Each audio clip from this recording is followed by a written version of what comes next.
Hare Krishna, Krishna Krishna, Hare Hare, Hare Krishna, Krishna Krishna, Hare Hare, Hare Ram, Hare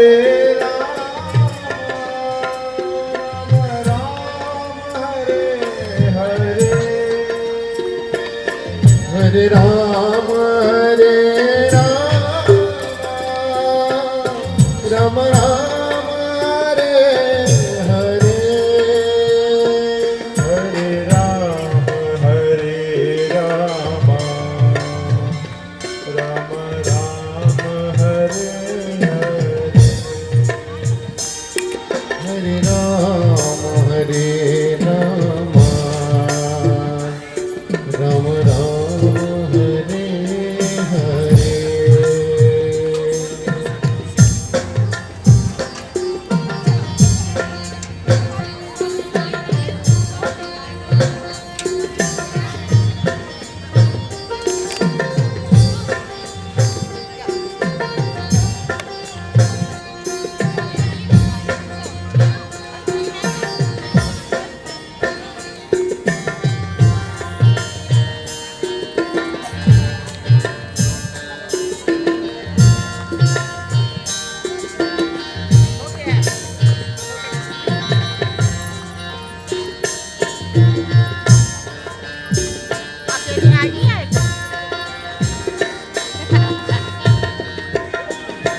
Hare Ram, Hare Ram,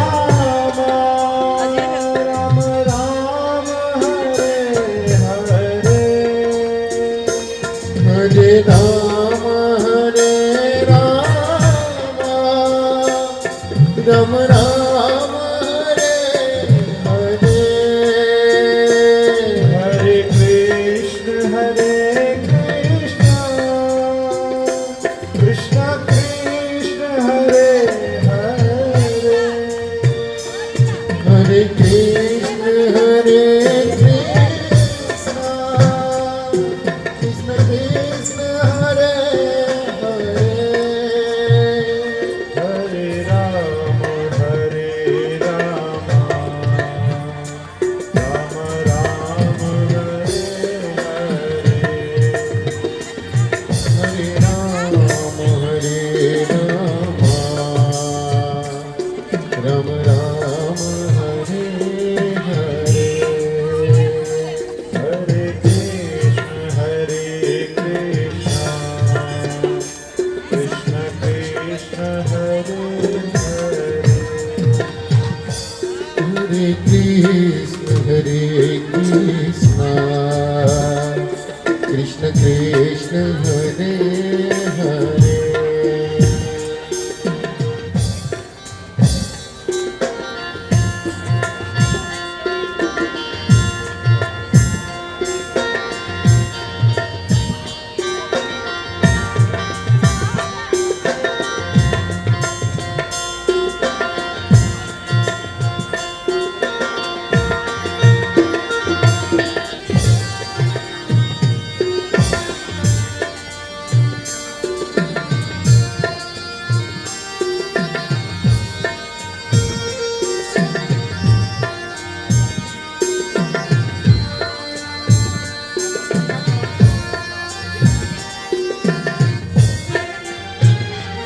Hare Krishna,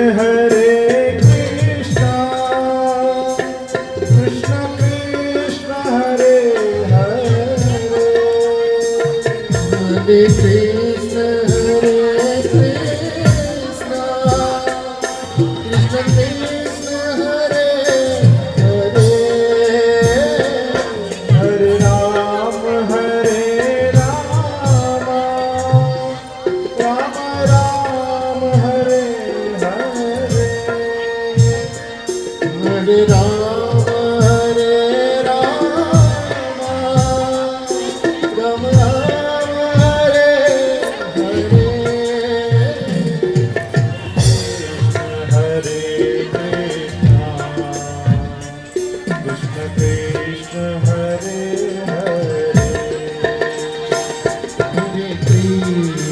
Hare Krishna, Krishna Krishna Hare Hare, Hare Rama, Rama Rama, Hare Hare. Hare Rama,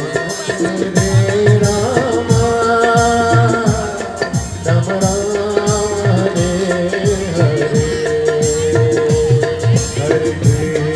Hare Krishna, Krishna Krishna, Hare Hare. Hare Krishna, Krishna Krishna Krishna, Hare Hare. Hare Rama, Rama Rama, Hare Hare. Hare Rama, Rama Rama, Hare Hare. Hare Krishna, Krishna Krishna Krishna, Hare Hare. Hare Krishna, Krishna Krishna, Hare Hare. Hare Krishna, Krishna Krishna Hare Hare.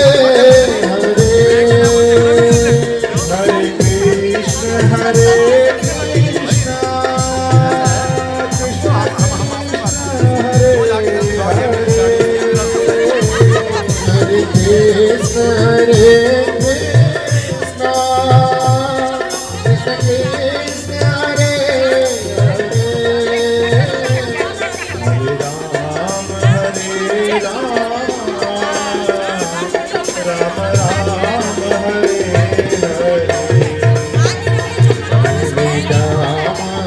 Krishna Krishna, Hare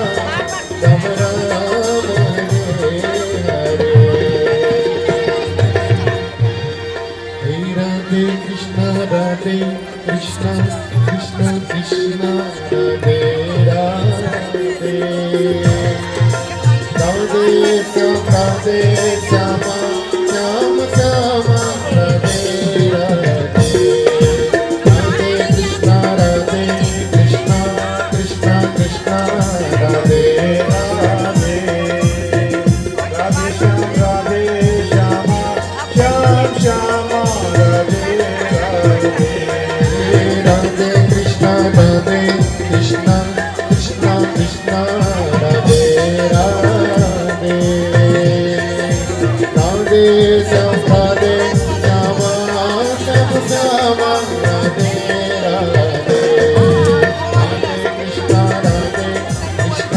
Krishna Krishna, Radhe Radhe Radhe Shyam, Radhe Shyama, Shyam Shyama, Radhe Radhe. Radhe Krishna, Krishna Krishna, Radhe Radhe. Radhe Sham, Sham Sham, Radhe Radhe. Radhe Krishna, Radhe Radhe, Radhe Shyam, Radhe Shyam, Shyam Shyam, Radhe Radhe. Radhe Krishna, Krishna Krishna, Radhe Radhe, Radhe Radhe Shama, Radhe Shama, Shama Shama, Radhe Radhe.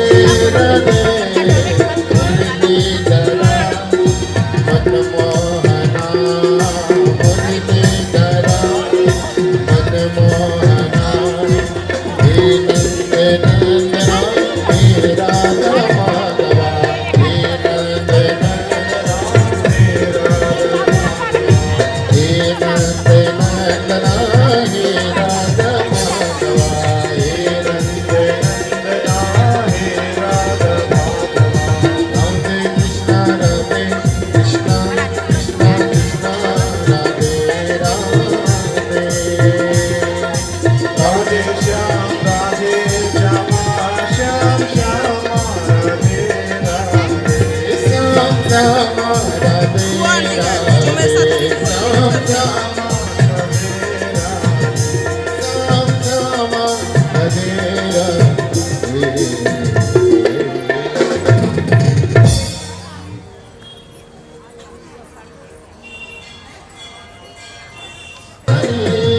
लेना हमारी सुध लेना हमारी लेना हमारी राघव जी दयाल जी सुध लेना हमारी दयाल जी सुध लेना हमारी।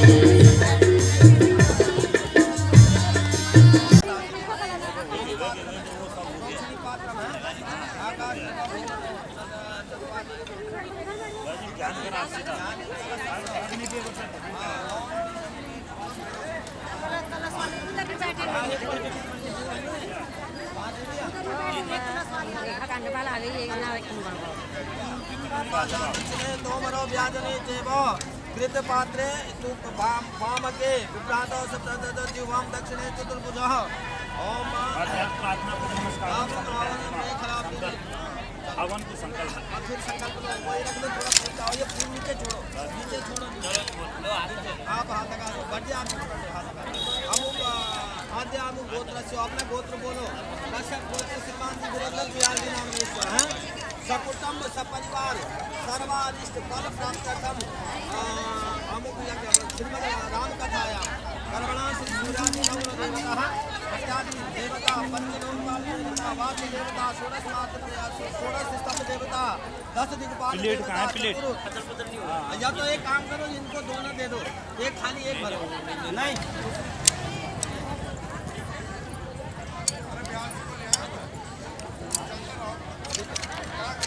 ओम अथादि देवानां होमम है जी ओम त्र्यंबकं यजामहे सुगंधिं पुष्पकम् ओम त्र्यंबकं यजामहे ईशानाय नमो स्वाहा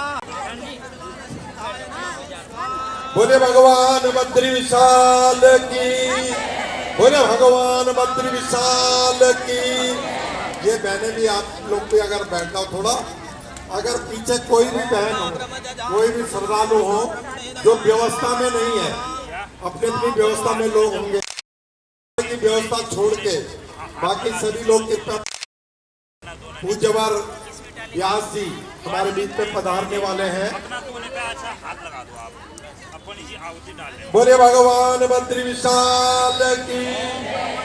कविता तुम्हारा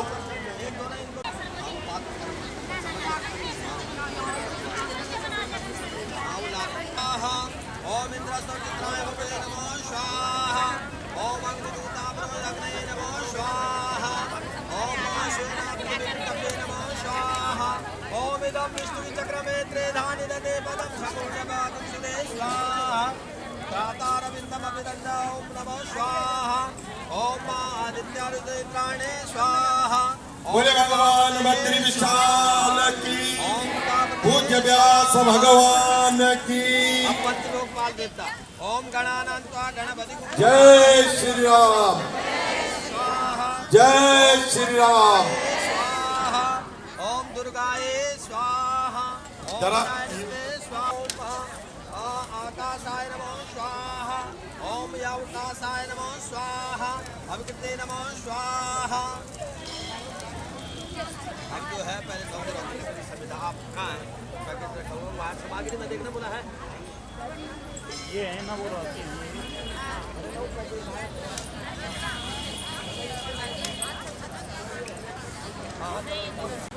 सूर्याय नमः स्वाहा आपकी आहुति ओम भूर्भुवः बुद्धाय नमः स्वाहा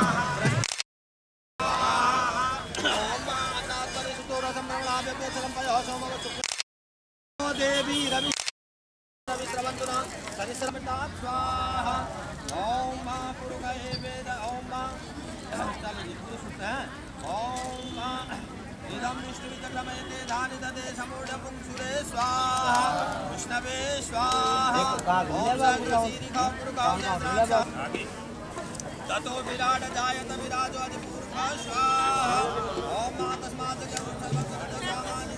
भगवान बद्री विशाल की।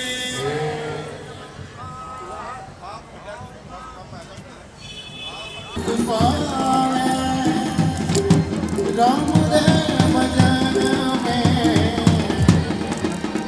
वो सुख आ रहे हैं सभी अपने स्थानों पे खड़े होकर पूज्य व्यास जी को अभिनंदन करें। पूज्य व्यास जी, बोले व्यास भगवान की, बोले व्यास जी भगवान की, बोले भगवान मंदिर विशाल की।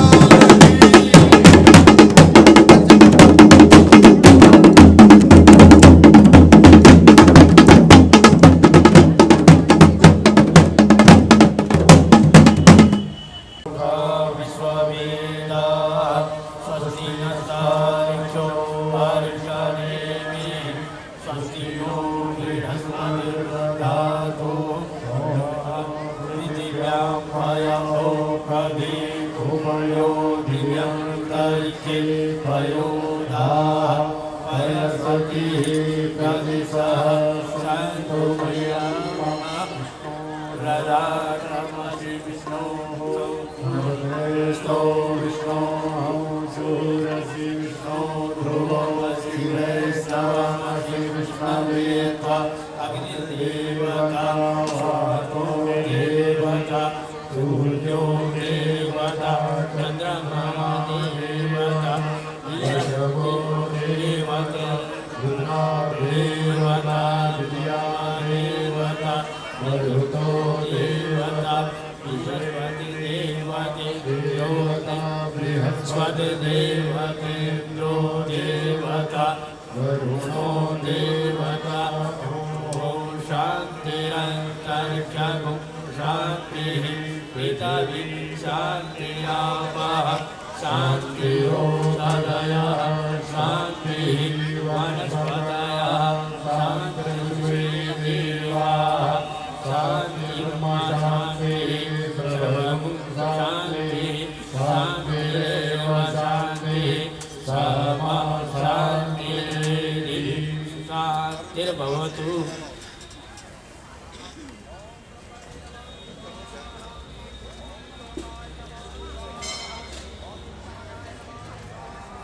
ओम नमो सुतेजास विशाल बुद्धे उल्लारविंदयत कर्तनेत्रं भारत तेज पूर्ण ज्ञानमया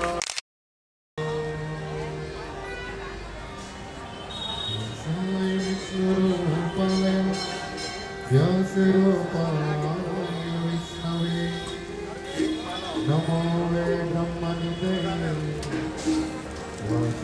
बोले भगवान बद्री विशाल की, बोले भगवान बद्री विशाल की, पूज्य व्यास भगवान की। भगवान बद्रीनाथ मंदिर के शुभ प्रांगण में आज श्री राम कथा का 9वां दिवस है।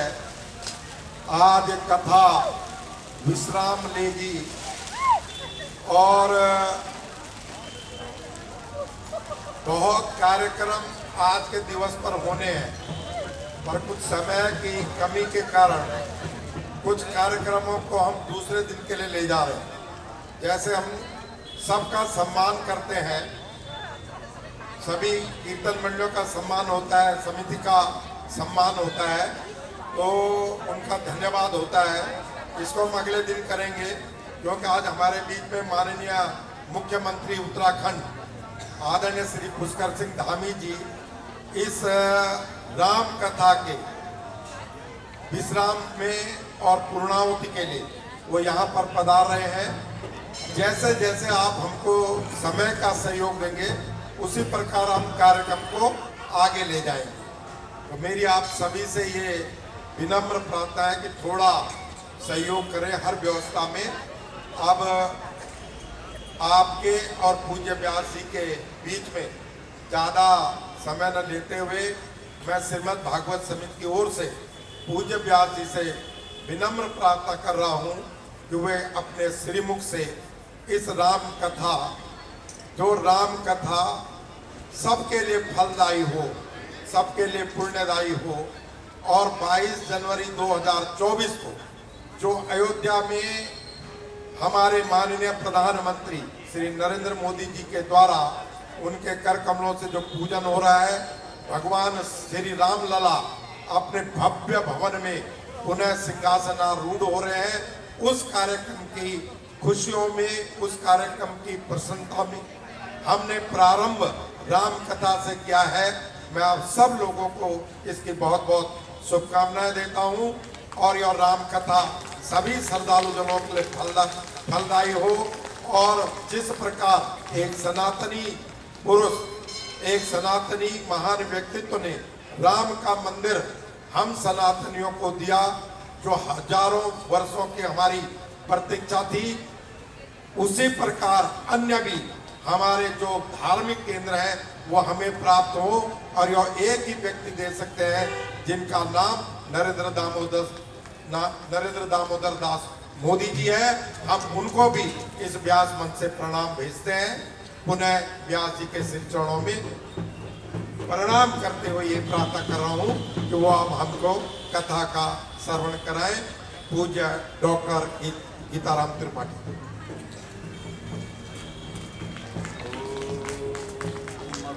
मंडलाकारं व्याप्तं मया चक्षुरुन्मिलितं येन तस्मै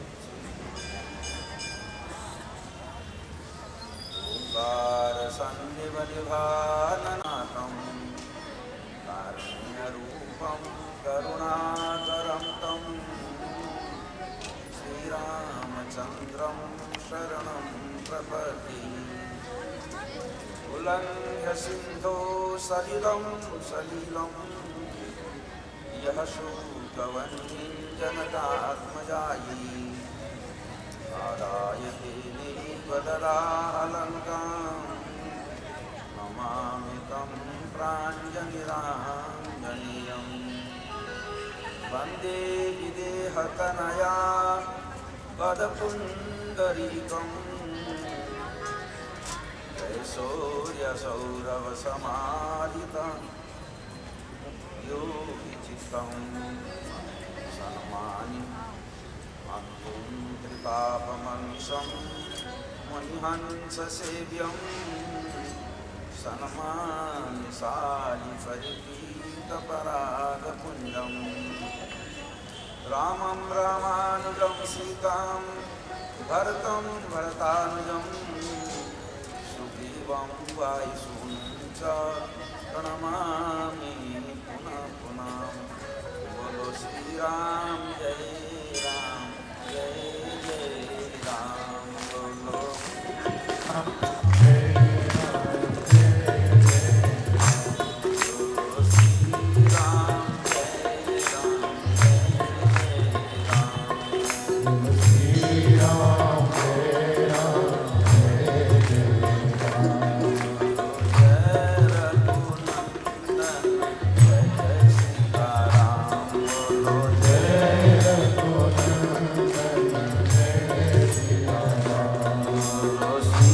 राम जय राम जय जय राम। श्री राम जय राम जय जय राम। श्री राम जय राम जय जय राम। श्री राम जय राम जय जय राम। कौशल्या के नंदन जय जय सीताराम। कौशल्या के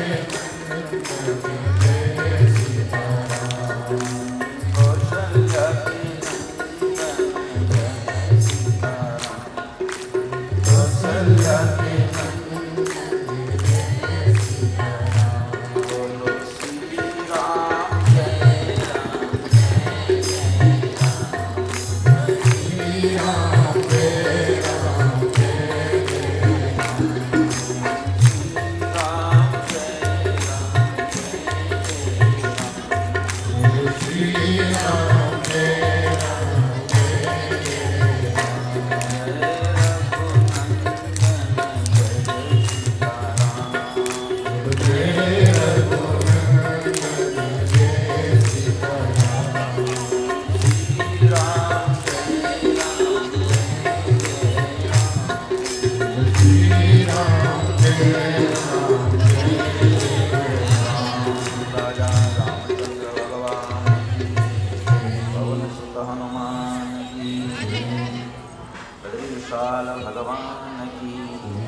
सम्माननीय विद्वान मंडल, हमारी श्री राम कथा के प्रधान आयोजक के रूप में जो इस कथा के संरक्षक हैं, उपस्थित श्री राम कथा चरणानुरागी भगवत भक्त आबाल वृद्ध, भक्तमान और भक्तिमती देवियों, अखिल रसामृत मूर्ति सदघन चिदघन आनंदघन भक्त वांछा कल्पतरु करुणा वर्णालय श्रीमद राघवेंद्र के चरण में नमन करता हुआ आज 9वें दिवस की कथा का शुभारंभ करते हैं। सुखम में भूयाद दुखम में माभूत, सुख मुझे प्राप्त हो दुख मुझे न हो, प्रत्येक मानव यही सोचता है। नित्य प्रति आप यही श्रवण करते आए हैं कि संसार का नाम दुख है, हमारा शरीर ही दुख मूल है। इस दुख रूपी शरीर का भरण पोषण करने के लिए जो हम धन दौलत के लिए प्रयासरत रहते हैं, उससे हमें सुख नहीं मिलेगा। सुख मिलता है केवल मेरे भगवान राम के चरणों में। यही हमारे जीवन का जो प्रयोजन है, जो फल है, वो यही है। शास्त्रकार कहते हैं कि संतान तो पशु पक्षियों की भी होती है, अपने बच्चों को लाड प्यार तो वो भी करते हैं, भाई उनके अंदर भी होता है, नींद उनके अंदर भी होती है। हमसे अपने बच्चों को बड़े सुंदर प्यार करते हैं, वो बच्चों को बड़े करके उनसे आसक्ति छोड़ देते हैं। लेकिन ये मानव तो अपने पुत्रों से अपने नाती पोतों में ज़्यादा निमग्न हो जाता है। तो यही आसक्ति हटाने के लिए हमें राम के चरणों में रहना है, क्योंकि ये दुख का मूल है, ये सुख का नहीं है। जितना हमारा वैभव बढ़ता है, जितना हमारा परिवार बढ़ता है, उतना हमें दुख अधिक होता है। हम उसको सुख समझते हैं, लेकिन वो दुख है। आज आपके सामने प्रस्तुत है राजा रावण, लंका का, जिसने त्रिलोकी को अपने अधीन कर दिया। भगवान शंकर उनके यहाँ दर्शन देने के लिए जाते हैं, ब्रह्मा जी वेद पढ़ने के लिए जाया करते हैं, ग्रहों को उन्होंने अपने वश में कर दिया है।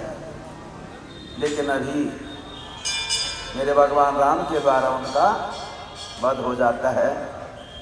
तो ये सब तुम्हारी हमारी कथा है। रावयति द्रावयति इति रामः, जो संसार को कष्ट देता है, जो शरीर को कष्ट देता है, जो स्त्री पुरुषों को पुत्रों को कष्ट देता है, ये हमारा देहाभिमान जो अपने आप अभिमत होकर के अपने आप को सर्वस्व समझता है, वही रावण है। रावयति द्रावयति, तो उसका भी वैभव क्षणिक रहा। यही चिंतन रामायण हमें बताता है। आज 9 दिन कथा श्रवण करते हुए आप हो रहे हैं। हमारे शरीर के 9 दरवाजे हैं। इन 9 दरवाज़ों का जो दरवाजे माने द्वार, इन 9 द्वारों में हमको राम को बिठाना है। राम को बिठाने से हमारे जो 9 दरवाजे हैं उनका शोधन होता है। और फिर 10वां हरि 10वां जो द्वार है वो हमारा हृदय देश है। वो काम क्रोध लोभ मोह जो हम एक दूसरे से डाह करते हैं, ईर्ष्या रखते हैं, क्रोध रखते हैं, वासना रखते हैं, उनसे ढका हुआ है।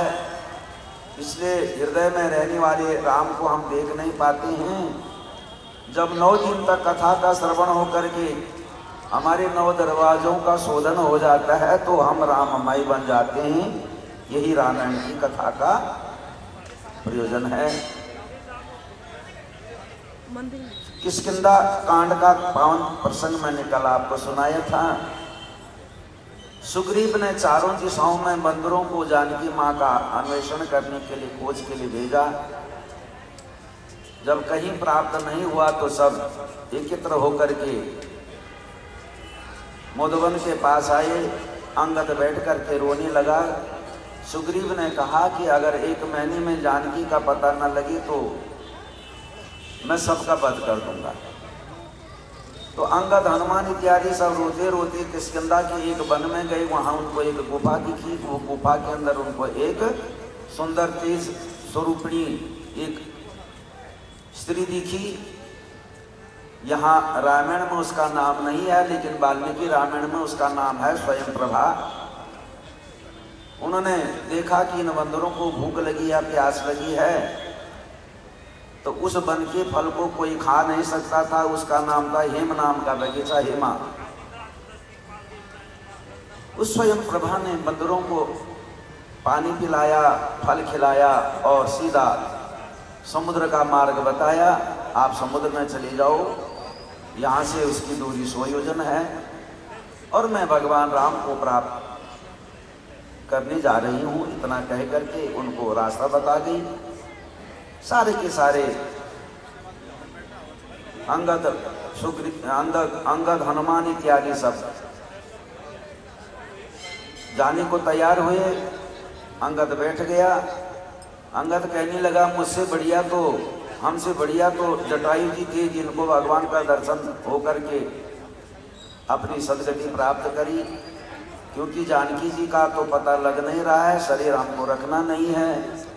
जो ही उसने जटायु की बात की, तब तक एक पेड़ में एक जटायु का भाई, छोटा बड़ा भाई जिसका नाम संपाति था, संपाति ने इस बात को सुना कि ये किस जटायु की बात कर रहे हैं। पहले तो उसको लगा कि मेरा आहार है, बहुत वर्षों से मैंने खाना नहीं खाया है, ऐसा सोच करके नीचे उतरा। हनुमत इत्यादि से, अंगद इत्यादि से प्रश्न पूछा, तुम किस जटायु की बात कर रही? तो सारी कथा उन्होंने बताई। हम राजा राम जी के भक्त हैं, उनकी पत्नी जानकी का हरण हो गया है। रावण हरण करके ले जा रहा था, तो जटायु ने सामना किया, उसने जटायु का वध कर दिया। फिर रोने लगा। जटायु मेरा भाई था, हम दोनों भाई थे। एक बार हम दोनों के दोनों उड़ करके सूर्य के पास गए। जटायु तो नीचे गिर गया, लेकिन सूर्य की किरणों से मेरे दोनों पंख जल गए और बहुत बड़ा दुख है मुझे मेरे भाई का। उसने अपने भाई का पिंड इत्यादि करके। आप लोग जानकी के विषय में जानना चाहते हैं, वैसे तो मैं जा नहीं पाऊंगा, लेकिन मैं बताता हूँ। यहाँ से 100 योजन की दूरी समुद्र के बीच में जो लंका आज कहते हैं, वो लंका रावण वाली लंका नहीं है, वो तो सिंगल द्वीप है। जो वास्तविक लंका है उसका वर्णन आता है वाल्मीकि रामायण में। यहाँ भी कि समुद्र के बीच में एक टापू है, उस टापू में लंकापुरी है।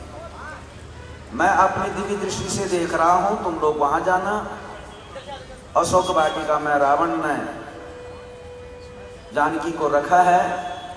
जब रावण जानकी को ले जा रहा था, तो मेरा बेटा जिसका नाम था चंद्रमुनि,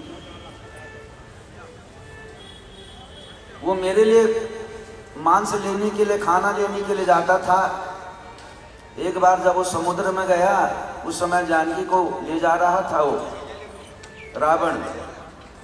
रास्ता नहीं था, तो रावण ने हाथ जोड़ करके मेरे बेटे से रास्ता मांगा। मेरा बेटा जानता था ये जानकी है, लेकिन उसने प्रेम से बात करी थी, इसलिए वह उस राक्षस को मार नहीं सका। लेकिन मुझसे आकर के कहने लगे, पिताजी भगवान राम की पत्नी जानकी को रावण हर करके ले गया है। विनम्र भाव से मेरे से बात करी, इसलिए मैंने उसको रोका नहीं। आपको अपना जीवन रखना पड़ेगा, राजा राम की सहायता करनी होगी। ये संपाति जी कहते हैं, अंगद आदि बानरों से मैंने अपने जीवन को इसीलिए रखा है। और उस मुनि ने ये भी कहा था, चंद्र मुनि ने, कि जब अंगद आदि वानरों से तुम्हारा संपर्क होगा, तो उसी दिन तुम्हारा जो पंख सूर्य के द्वारा जला हुआ है वो उगाएंगे। इतना कह करके सीता का पता बताया। संपाति ने तुरंत नए पंख भगवान की कृपा से प्राप्त कर लिए। और एक किष्किंधा कांड की कथा है। जब पता लगा कि जानकी माँ लंका में है तो कौन जाएगा? सारे वानरों को पूछा। एक ने कहा मैं 20 योजन जा सकता हूँ, दूसरे ने कहा मैं 30 योजन जा सकता हूँ, चौथे ने कहा मैं 20, एक ने कहा 40, एक ने कहा 60, एक ने कहा 80, एक ने कहा 90। सबने बताया। नील ने कहा कि मैं 100 योजन जा सकता हूँ, लेकिन आने का मेरा भरोसा नहीं, आऊंगा या नहीं आऊंगा। अब जामुआन कहने लगे मैं जाने को तो मैं जा सकता हूं, मैंने तो जब राजा बलि को भगवान वामन ने बांधा था तो मैंने पृथ्वी के 21 चक्कर लगाए थे, मैं इतना बलशाली था। अब मैं बूढ़ा हो गया हूं। नील को जाने से रोक दिया, तुम तो नायक हो सेना के, तुमको तो हम भेजेंगे नहीं। मेरे भगवान आराम से बैठे हुए हैं हनुमान जी। अंत में जामुन जी ने हनुमान को उनके बल के बारे में बताया कि तुम्हारा जो जन्म है, अवतार है, वो मेरे भगवान राम की सेवा करने के लिए है। तुम्हें जो है स्वेच्छाचारी वरदान प्राप्त है। हनुमान जी के जो पिताजी थे केसरी नाम के बानर, इनकी कथा भी बड़ी लंबी है, लेकिन आप इतना समझो कि केसरी जी ने ऋषि मुनियों से वरदान मांगा था कि मुझे एक ऐसा पुत्र प्राप्त हो जो पवन की तरह हो, वायु की तरह वेग वाला हो और स्वेच्छापूर्वक विचरण करने वाला, कहीं भी जा सकते हैं। इसलिए मेरे हनुमान जी आपका वो समय आ गया है, आप मौन क्यों बैठे हैं? बल की प्राप्ति हुई और हनुमान जी तुरंत जाने को तैयार हो गए। बोले पवन सुत हनुमान की। कैसे हनुमान जी? अतुलित बलधामम हेम शैलाभरे हम धनुज वन कृशानुम ज्ञानिनाम अग्रगण्यम सकल गुण निधानम वानराणाम अधीशम रघुपति प्रिय भक्तम बात जातम नमामि। तुलसी बाबा जी नमन करते हैं, जिनका बल किसी के साथ उपमेय नहीं है, उपमान नहीं किया जाता। हेम शैलाभ हरे हम, हेम कहते हैं सोने को, उसकी जो आभा है तो सुवर्ण माने मेरु पर्वत के, सुमेरु पर्वत के समान जिनकी आभा है, जिनकी कांति है, उससे जो युक्त हैं। धनुज वन कृष्णानुम, धनुज कहते हैं दैत्यों को, वन माने वन, कृष्णानु कहते हैं अग्नि को। राक्षस रूपी वन के लिए जो अग्नि स्वरूप हैं, ज्ञानियों में जिनकी गणना सबसे पहले होती है, ज्ञानी नाम अग्रगण्यम, सकल गुणों के निधान हैं, स्थान हैं। जामुआन के वचन उनको बहुत अच्छे लगे। मैं जा रहा हूं, तब तक तुम यहाँ मेरा इंतजार करना, कंदमूल फल खा करके अपना जीवन रखना। ये मत समझना कि जानकी जी का अन्वेषण नहीं कर पाएंगे। मैं जानकी का अन्वेषण करके आऊँगा, मेरी राह देखना। हनुमान जी वहाँ से वायुवेग से निकल पड़े। देवताओं ने हनुमान जी का, उसके बाद आज सबसे पहले समुद्र में एक पर्वत है जिसका नाम मैनाक है। इन कथाओं से आप परिचित हैं। मैनाक नाम का पर्वत मेरे हनुमान जी को आश्रय देने के लिए समुद्र से ऊपर को आया, मेरे ऊपर विश्राम करके जाओ।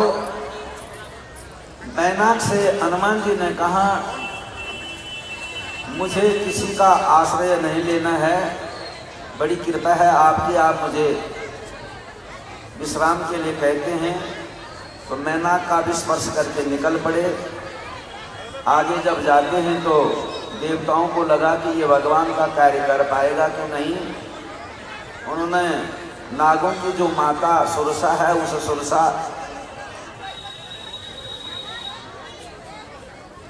परीक्षा लेने के लिए सुरसा को भेज दिया। सुरसा ने मुख खोल करके मेरे भगवान हनुमान जी को मुख में लेने का विचार किया। जस जस सुरसा बदन बधावा, तासुदून कभी। जैसे जैसे सुरसा ने मुख बढ़ाया उससे दुगना मेरे भगवान अपने शरीर को बना दें, उसके मुख में न जाए। उसने अपने मुख को 16 योजन कर दिया तो भगवान ने 32 कर दिया। उसने अपने मुख को योग योजन बना दिया और मेरे भगवान सूक्ष्म रूप धारण करके अंदर चले गए सुरसा के। फिर मुख से निकल करके बाहर आए। सुरसा कहने लगी, आज देवताओं ने मुझे तुम्हें आहार के रूप में प्रदान किया है। हनुमान जी बहुत बड़े पावन हैं। हनुमान जी कहने लगे, बहुत अच्छी बात है, आप मेरा भक्षण करना, लेकिन मैं जब तक भगवान राम का कार्य संपादन करता हूँ तब तक प्रतीक्षा करो। परीक्षा करने लगी, प्रतीक्षा करो। सुरसा प्रसन्न हो गई। देवताओं ने जय जयकार की और परीक्षा में भगवान सफल हो गई। आगे मेरे भगवान हनुमान जी निकले। आगे जा कर के मेरे हनुमान जी जब जा रहे थे तो उस समुद्र में एक सिंगिका नाम की राक्षसी रहती थी। वह राक्षसी का स्वरूप इतना भयंकर था कि किसी जीव की छाया भी अगर उस पर पड़ती तो उसका वध कर देती थी। जो ही मेरे हनुमान जी की छाया उस पर पड़ी तो हनुमान जी को निगलने के लिए आए। हनुमान जी ने जो है उसका वध कर दिया। इस प्रकार मेरे भगवान सीधे पहुंच गए लंका में। लंका की जो अधिष्ठात्री देवी है उसका नाम लंकिनी है। जैसे हम लोगों की कुल देवियां होती हैं वैसे लंका की एक कुल देवी है जिसका नाम लंकिनी है। किसी के मंदिर में किसी के गांव में जाओ तो वहां के देवता की भेंट देनी पड़ती है। जो ही भगवान हनुमान अंदर प्रविष्ट होते हैं लंकिनी ने कहा, मुझे पूछेगी ना, मुझे आप अंदर पहुंच रहे हो। एक अपनी जो चौकी है ना उनके बैठने के हनुमान जी ने एक मुक्का मारा उस लंकिनी पे, मुक्का मारा, नीचे गिर पड़ी। मुंह से रक्त बहने लगा तो मेरे हनुमान जी के चरण पकड़ दिए। बहुत प्रसन्न हो गए। ऐसी कहने लगी कि जब ब्रह्मा जी ने मुझे कहा था कि लंका में जब कोई वानर आए तुझे एक मुक्का मारे तो समझना राक्षस कुल का विनाश होने वाला है। गरल सुधारी करही मिताई गोपद सिंधु अनल शिथिलाई। आज आप मेरे भगवान का वो दिव्य कर्म करने के लिए जा रहे हैं जिस भगवान राम की कृपा से गरल सुधा, गरल कहते हैं विश्व को, विश्व सुधा मन अमृत बन जाता है। रिपु करही मिताई, भगवान की कृपा से शत्रु जो है मित्रता धारण करने लगता है, शत्रु मित्र बन जाता है।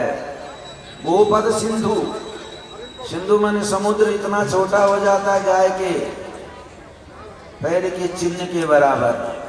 अनल शीतलाई, अनल अग्नि शीतल हो जाती है, उसका स्पर्श शीतल हो जाता है। ऐसे मेरे भगवान की कृपा है, उनका कार्य साधन करने के लिए आप जा रहे हैं। मेरा आपको आशीर्वाद है।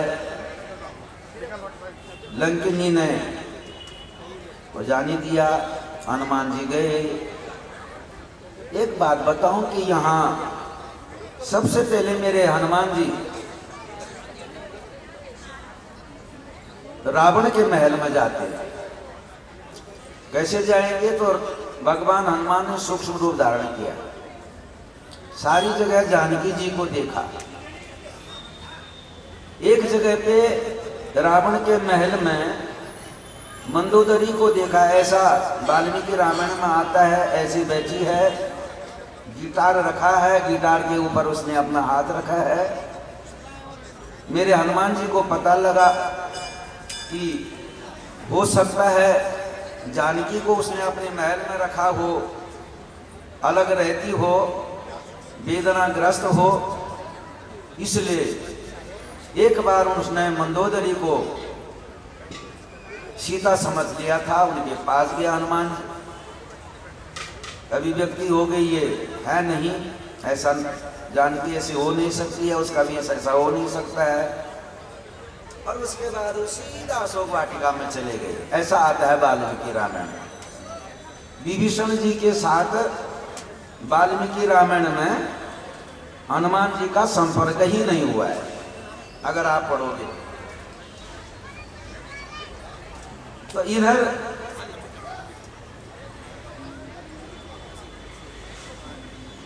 रावण के महल को, सारी लंका को ढूंढते ढूंढते, देखते देखते सीधे पहुंच गए विभीषण के भवन के पास। वहां पे राम नाम से अंकित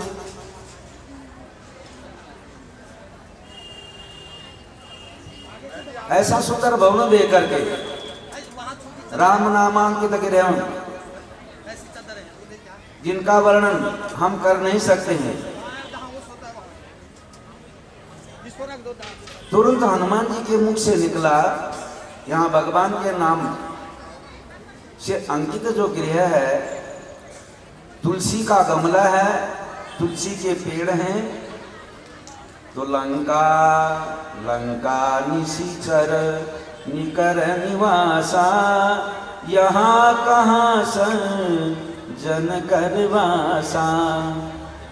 अब कैसे बन करके गए? यहाँ उन्होंने यूं ही देखा भगवान के नाम से अंकित भवन है, विप्र रूप धारण कर दिया। विप्र रूप धारण करके पहुंचे। लंका का जो नाम है,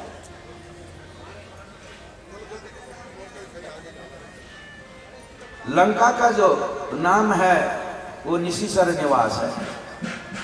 बस ज्यादा नहीं, आपको तत्व बता देते हैं। लंका का नाम है निशिचर निवास। निशि कहते हैं रात को, चर कहते हैं, चर गति भक्षण हो, गति और भक्षण, ये निशिचर का नाम है। इसका वाच्यार्थ होता है राक्षस, इसका लक्ष्यार्थ होता है अज्ञान। रात्रि काल में जीव विषयों का भोग करता है, इसलिए निशिचर जीव मात्र है। जो परमात्मा का चिंतन न करके केवल विषयों का चिंतन करता है, वही जीव निशिचर है इस लंका में। विभीषण जी से उनका मेल होता है। विभीषण जी मिले। एक बार मेरे हनुमान जी को देख करके उनको गदगद हो गए। राम से बढ़ करके होता है राम का भक्त। तो कहने लगे तुम कौन हो? कि तुम हो राम अर दीन अनुरागी, आय हो करन मोहि बड़ू भागी। इतना बोला विभीषण ने। कहीं तुम राम तो नहीं हो? दीन अनुरागी, दीनों के ऊपर अनुराग रखने वाले आप राम तो नहीं है? हे राम, कहीं आप मेरे ऊपर अनुग्रह करने के लिए तो नहीं आए हैं?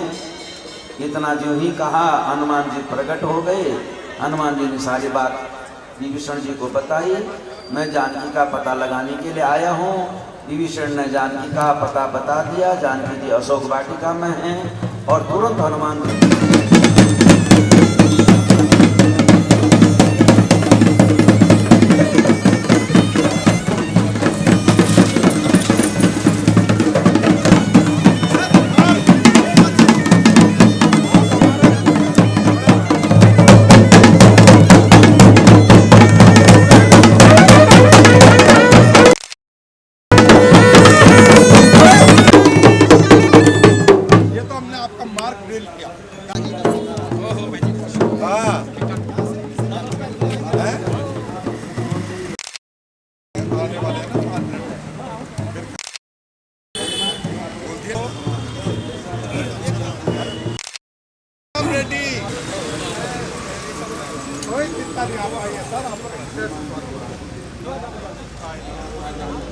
आज ये सारी दिल्ली पुलिस लगी है।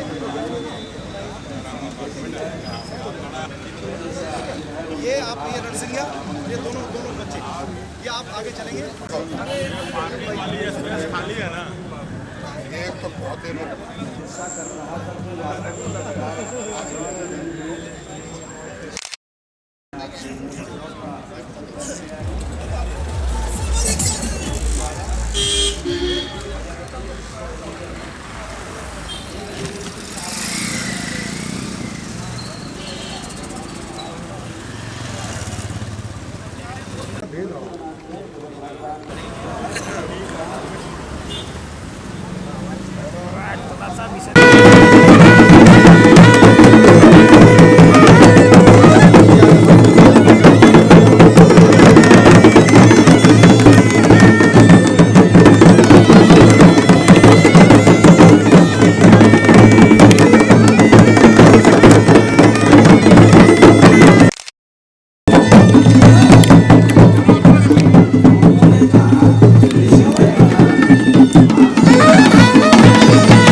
बाली तुम्हारा मित्र था तो या आप ऐसा करो जानकी को लौटा दो। रावण को इतना बड़ा रसातन में बांध करके रख दिया था, उसके सैनिक पिटते थे, क्या वो रावण भिन्न है? सिर नीचा कर दिया, अंगद को मारने की बात करने लगे। अंगद ने कहा मुझे मारोगे तो बाद में मेरे पैर को हिला करके तो देखो, पैर को जमाया। तुलसी बाबा तो ऐसा कहते हैं कि पैर जमाया,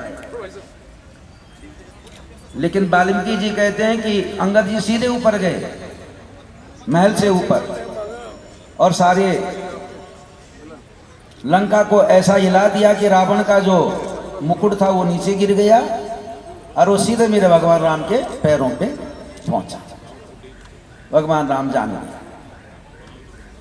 रावण जब पैर हिलाने के लिए गया तो अंगद ने कहा अरे नहीं, मैं तो अंगद हूं, पैर तो केवल परमात्मा के पकड़ने चाहिए, इसके अतिरिक्त और किसी के नहीं। अंगम ददाति अंगदः, मैं सांसारिक हूं और तेरे जैसे रावण देहाभिमानी को भगवान के चरण पकड़ने चाहिए और किसी के नहीं। इतना कह करके अंगद जी चले गए। युद्ध प्रारंभ हुआ। बोले राजा रामचंद्र भगवान की। पृच्छतु तावत समयावधि, पृच्छतु समयावधि। तो आगे कथा से आप परिचित हैं। हमारे सम्माननीय उत्तराखंड के जो हमारे मुख्यमंत्री जी हैं पधार गए हैं। कथा को थोड़ा सा संक्षिप्तीकरण करके समाप्त कर देते हैं। ऐसा ही करें। आहा, ये वो रावण है। ये तो प्रारंभ हुआ तो पश्चिम द्वार में मेघनाथ खड़ा था। वाल्मीकि रामायण में तो ऐसा प्रश्न आता है कि रावण के जितने बेटे थे, प्रहस्त, अतिकाय, नरान का प्रदर्शन दिखाया है। मेघनाथ, कुंभकर्ण और रावण का, बस इतना ही दिया। मेरे भगवान शंकर कहते हैं उमा, युद्ध प्रारंभ हो गया। जब अंगद की बात नहीं मानी तो युद्ध प्रारंभ हो गया। पहले राक्षसों और वानरों में हुआ। वानरों ने राक्षस सेना का विनाश कर दिया। लक्ष्मण जी ने अपने पिता रावण से युद्ध करने की आज्ञा मांगी। लक्ष्मण जी युद्ध में गए, भयंकर युद्ध हुआ उनका राम लक्ष्मण दोनों के साथ। वाल्मीकि रामायण में आता है कि मेघनाथ ने राम और लक्ष्मण दोनों को नागपाश में बांध दिया था, लेकिन यहां केवल मेघनाथ जी रामचंद्र जी को बंधन में बांध देते हैं, नागपाश में बांध देते हैं। वहां इतना आया है कि जब नागपाश में बंध गए, रामचंद्र जी को तो चेतना आ गई, लेकिन लक्ष्मण जी को चेतना नहीं आई। लेने के लिए समुद्र में ही एक द्वीप था, उस द्वीप में भेजा था, वहां से बूटी लेकर के आना, और उसी सुषेण ने लक्ष्मण जी को जीवित किया था। ऐसा वाल्मीकि में है। यहां केवल इतना आता है कि जो ही मेरे भगवान नागपाश में बंद हो जाते हैं, उधर मेरे भगवान का जो वाहन गरुड़ है उनके पास नारद जी गए। नारद जी ने गरुड़ से कहा कि भगवान को नागपाश से मुक्त कर दो। रामायण में चौपाई आती है कि भगवान लीला कर रहे हैं, लीला के लिए नागपाश में बंधे हैं, क्योंकि गरुड़ का जो मोह था, गरुड़ का जो अभिमान था, उसको नष्ट करने के लिए भगवान नागपाश में बंधते हैं। आगे उत्तरकांड में कथा सुनाने को तो आपको मिलेगा नहीं, सुनने को मिलेगा नहीं, लेकिन हो गया था, ये उत्तरकांड की कथा है। तो मुक्त कर दिया। लक्ष्मण जी मूर्छा से जगे, राम जी को कहने लगे आप विश्राम कीजिए, मैं मेघनाथ से युद्ध करूंगा। मेघनाथ से युद्ध हुआ। मेघनाथ को वरदान था कि तुम बिना रूप के ही अलक्ष्य होकर के युद्ध कर सकते हो। तो मेघनाथ ने अलक्ष्य होकर के युद्ध किया, दिखे नहीं। अंत में उसने वीरघातनी जो बाण था उसका प्रयोग कर दिया मेरे लक्ष्मण जी पे। लक्ष्मण जी को मूर्छा आ गई। भगवान राम रुदन करने लगे। तुलसी बाबा कहते हैं कि लंका में सुषेण वैद्य को बुलाया गया, लेकिन यहाँ वाल्मीकि जी ने लिखा है कि जामवान ने फिर उसी सुषेण से कहा। उनके साथ वैद्य भी था, डॉक्टर भी साथ में था मेरे भगवान राम के। और सुषेण वैद्य उन्होंने फिर हनुमान जी को बूटी लेने के लिए भेजा। लेकिन रामायण में तुलसी बाबा कहते हैं कि विभीषण के कहने से लंका से सुषेण वैद्य को लाया गया। सुषेण वैद्य ने हनुमान जी को भेजा द्रोण पर्वत पे। जो हनुमान जी तुरंत गए, रावण को पता लगा। रावण ने काल नेमी नाम के राक्षस से कहा कि तू बढ़िया सब मुनियों का वेश धारण करना जानता है, जाओ उसके मार्ग को रोको। काल नेमी नाम का दैत्य चला गया। अब पहाड़ का एरिया था, पहाड़ का जो भी मार्ग होता है वहां पे समतल भूमि तो होती नहीं। उसने अपनी माया से एक सुंदर उद्यान बना करके वहां बैठ गया। राम राम कहने लगा। मेरे भगवान राम से युद्ध करने के लिए गया। कितना भयंकर युद्ध हुआ। भगवान पैदल हैं, वो रथ में बैठा है। इंद्र ने एक रथ भेजा, अपना सारथी मालती को भी भेजा। मालती रथ लेकर के गया। भगवान राम और रावण का भयंकर युद्ध हुआ। रावण के 10 सिर कटते तो फिर प्रकट हो जाते, फिर कटते फिर प्रकट हो जाते। 100 सिर हो गए रावण के।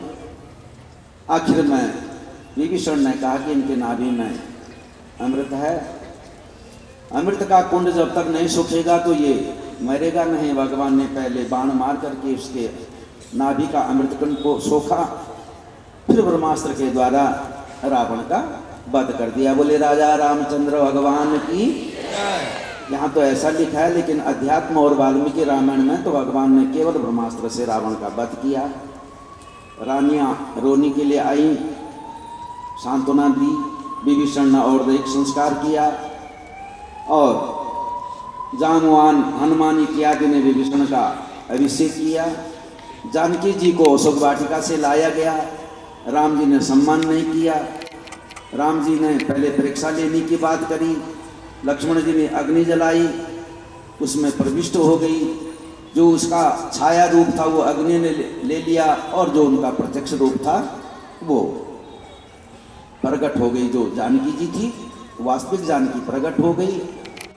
विभीषण ने विमान मंगाया, विमान में बैठे और सब इधर से जो है पहले किष्किंधा, उसके बाद जो है चित्रकूट, प्रयाग, निषाद राज, इन सब को दर्शन दे के भगवान अयोध्या में जाते हैं। नंदीग्राम में भरत जी से उनका मेल हो गया। भरत जी ने गले लगाया।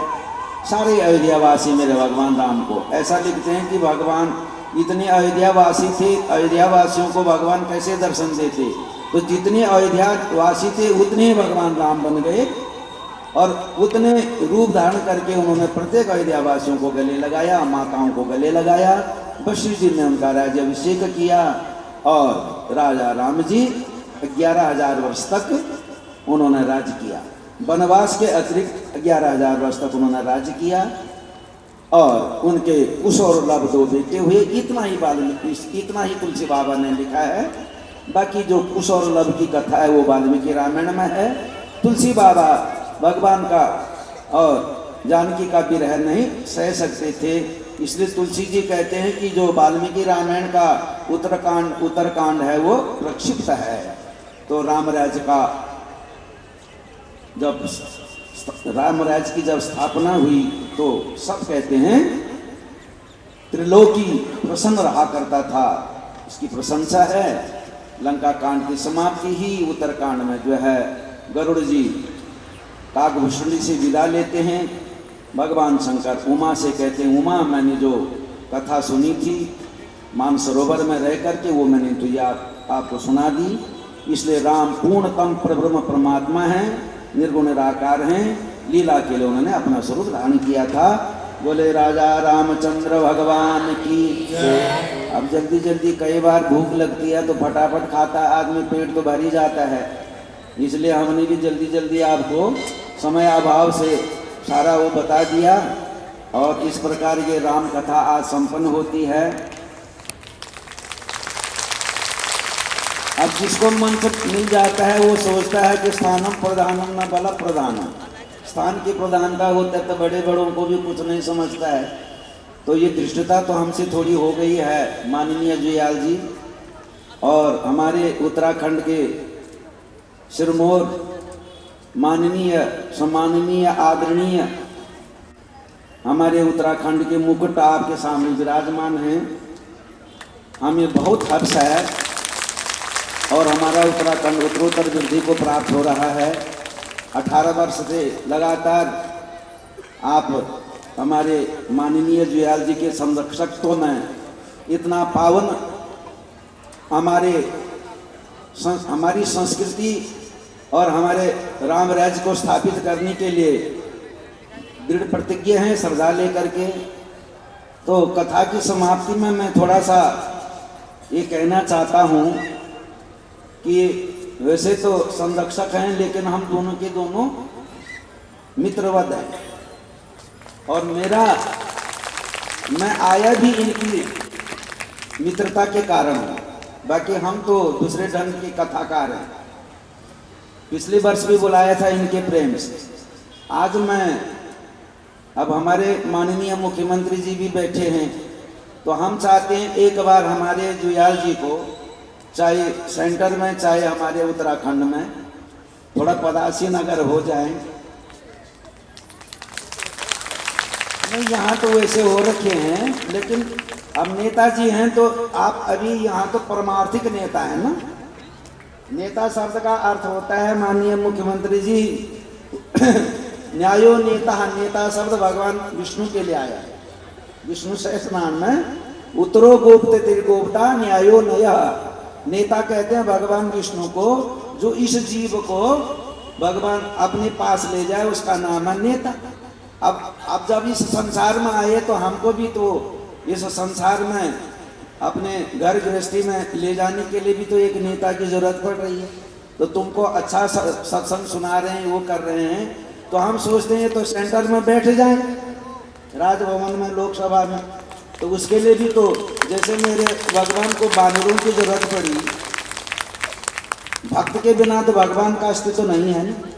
तो चाहे आप प्रार्थना से करें, चाहे आप जन संपर्क से करें, चाहे कैसे भी करें, ये हमारी हृदय की एक वेदना है, ये हमारी इच्छा भी है, हमारी समीहा भी है, माननीय मुख्यमंत्री जी से भी और आप लोगों से भी, जैसे तैसे एक बार हमारे लिए हमारे जुयाल जी को सांसारिक नेता बना देना, पारमार्थिक नेता तो वही है।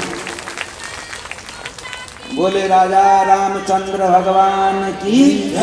इस प्रकार समयाभाव होते हुए मैं व्यासपीठ में बैठ करके आप समस्त श्रद्धालुओं को शुभाशीष प्रदान करता हूँ। आपको मेरे राम आयु आरोग्य ऐश्वर्य प्रदान करें और भक्तिमान भक्तिमती बनाए रखें। इतना कह करके आज की कथा का स्मरण कर देता हूँ। बोले राजा रामचंद्र भगवान की। बोले भगवान बद्री विशाल की, बोले भगवान बद्री विशाल की, बोले व्यास भगवान की, भुवनेश्वरी महारानी की, वीर बजरंगबली हनुमान जी महाराज की। जय श्री राम, जय श्री राम, जय श्री राम, जय श्री राम। देखिए, पूज्य व्यास जी के श्री चरणों में कोटि कोटि वंदन करते हुए भगवान बद्रीनाथ मंदिर के शुभ प्रांगण में हमारा ये 18वां धार्मिक महायोजन ये तो निश्चित रूप से सफल हो गया, क्योंकि आज हमारे बीच में हमारे उत्तराखंड की जो शान है, जिन्होंने देश ने विदेशों में भी उत्तराखंड के नाम की पताका फहराई है, हमारे युवा तेजस्वी ओजस्वी हमारे मुख्यमंत्री श्री पुष्कर सिंह धामी जी यहाँ पधारे, तो जोरदार ताली बजा दीजिए आदरणीय पुष्कर सिंह धामी जी के लिए। बहुत कहते हैं ना, जब छोटा भाई या बेटा आगे बढ़ता है तो बड़े भाई और पिता को बहुत प्रसन्नता होती है। मैं रवि को भी ये बात बोलूँगा, तो शब्द नहीं निकल पा रहे हैं कि धामी जी को हमने बहुत छोटे से देखा, क्योंकि बहुत बाल्यकाल से वो भी संगठन का कार्य करते रहे। पहले विद्यार्थी परिषद में रहे, फिर युवा मोर्चा में आए, फिर भारतीय जनता पार्टी के सीधे संगठन मातृ संस्था उसमें भाजपा उत्तराखंड में आए, और माननीय मुख्यमंत्री बन के आप यहाँ पधारे हैं। तो मैं प्रार्थना कर रहा हूँ कि आप कृपया मंच पर पधारें। आदरणीय पुष्कर सिंह धामी जी और व्यास पूजन करेंगे आदरणीय धामी जी। पंडित जी का स्वस्ति रखते।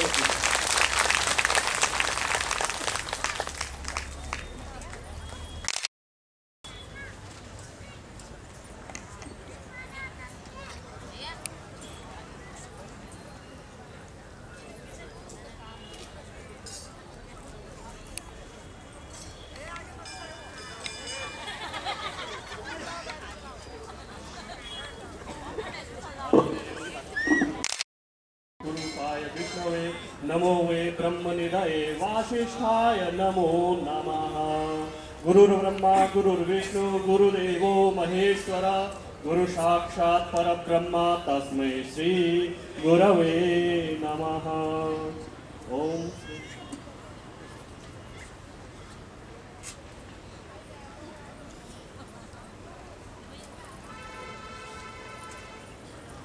ओम गुरुर्ब्रह्मा गुरुर्विष्णु गुरुर्देवो महेश्वर गुरु साक्षात् परब्रह्म तस्मै श्री गुरुवे नमः। ओम अखंड मंडलाकार दर्शितं तेन तस्मै श्री गुरुवे नमः।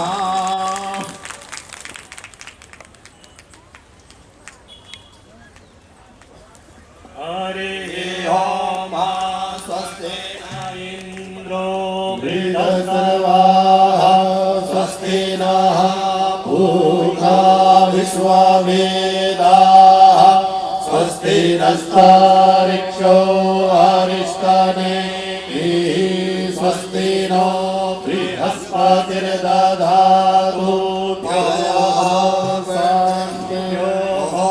शान्तिरन्तरिक्षं शान्तिः पृथिवी शान्तिरापः शान्तिरोषधयः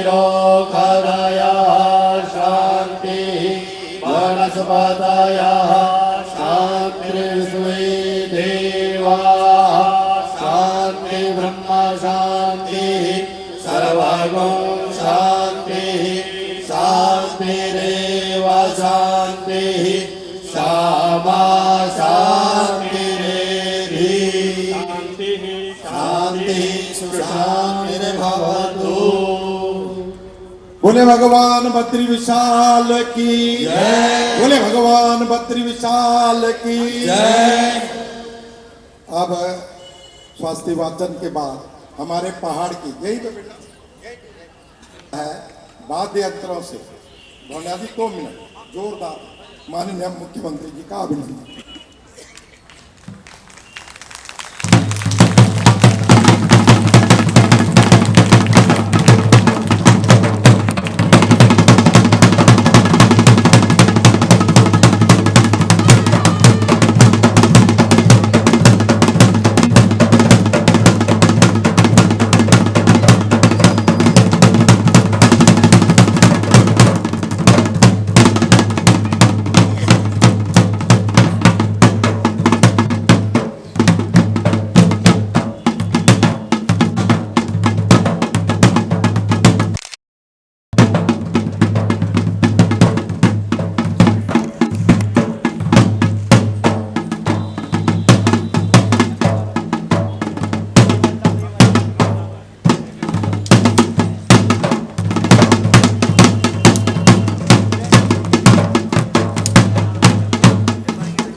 दीपांशु और शुभम इन दोनों बच्चों का धन्यवाद।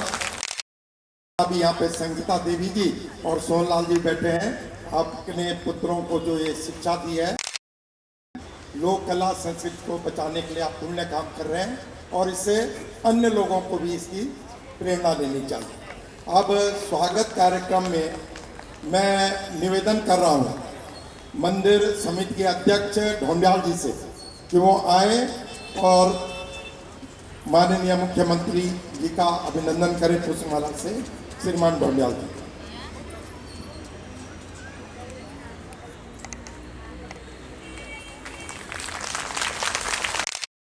और लीजिए जरा ऊपर।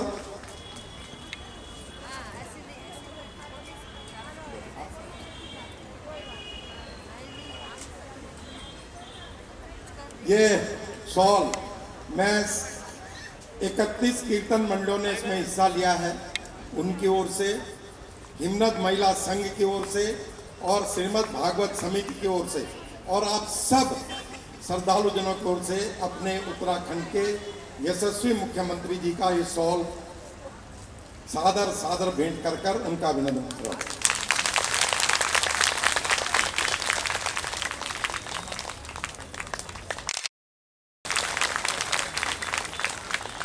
अब मैं प्रार्थना कर रहा हूं पुष्प गुच्छ से हिमनद की महिला अध्यक्ष गायत्री जैड़ा, जरा जल्दी जल्दी आते रहेंगे नाम। गायत्री जैड़ा के बाद हमारे जो गढ़वाल से बहुत पुरानी जो यहाँ पे कीर्तन मंडी है, परमेश्वरी पांडे जाएगा। इसके बाद गंगा बेसी आ जाए साथ में। गंगा बेसी,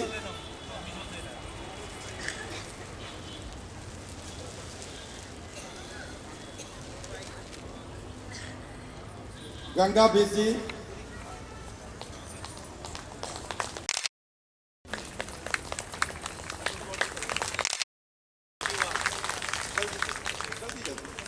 गंगा बीजी। अब तुलसी का एक पौधा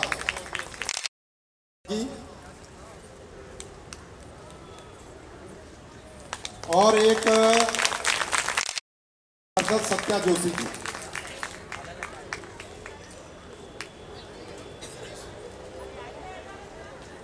अब मैं प्रार्थना कर रहा हूं इस क्षेत्र के लोकप्रिय निगम पार्षद रवि नेगी जी से। प्रधानमंत्री रोज प्रधानमंत्री राम जी के एक आता है, प्रधानमंत्री आगे बढ़ रहा है। ये देश भी मोदी जी के साथ जैसे उन्होंने छत्र छाया में उनके कार्यों से बढ़ा, तो ऐसे ओजस्वी और तेज प्रधानमंत्री हो, ऐसे हम राम जी के इस मंच पर ये भी प्रार्थना करते हैं। क्योंकि बार बार मैं जब भी आपको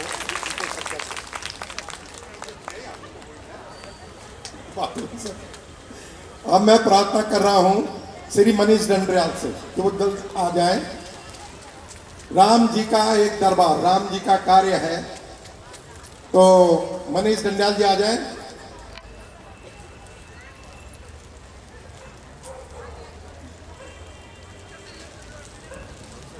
जल्दी आओ भाई, लेट मत करो,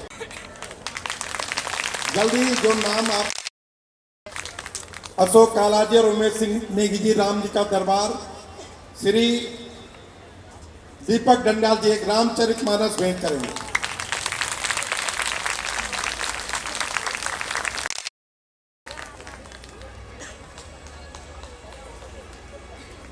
रामचरितमानस दीपक डंडाल जी। एक सम्मान चित्र विनोद नोगाई जी।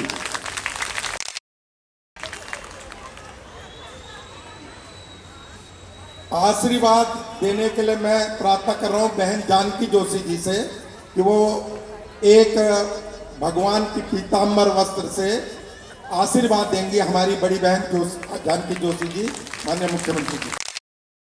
जरा जल्दी जल्दी करो भाई। एक भगवान का अंग वस्त्र विजय जुयाल, विजय जुयाल।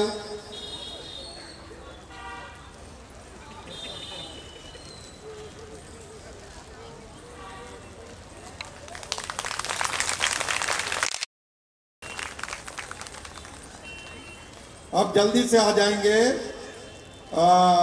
श्री मोर सिंह रावत जी, भंडारी जी हैं क्या? माला से चले चले, यही ठीक है।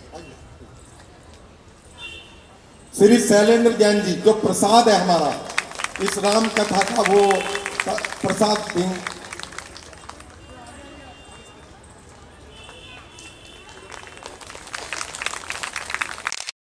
सिंह जी, श्री अंकुश शर्मा, श्री दिनेश उनियाल जी, ये आए।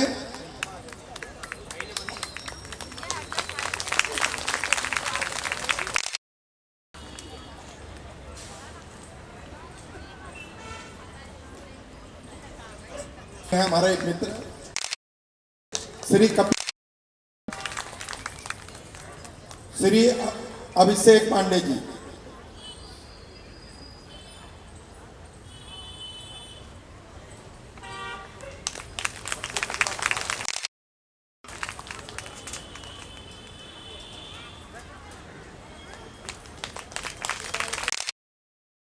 हमारे बीच में हमारे गढ़वाल विभाग के राष्ट्रीय स्वयंसेवक संघ, मैं उनसे प्रार्थना कर रहा हूं कि एक पुष्पमाला से वो भी पूज्य हमारे माननीय मुख्यमंत्री जी का अभिनंदन करेंगे, श्रीमान अंशुल प्रसाद सुंदर।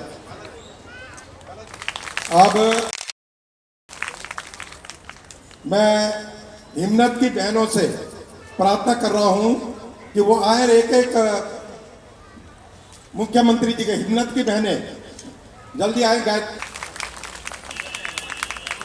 महिला संघ है जो पूरी शक्ति है हमारी।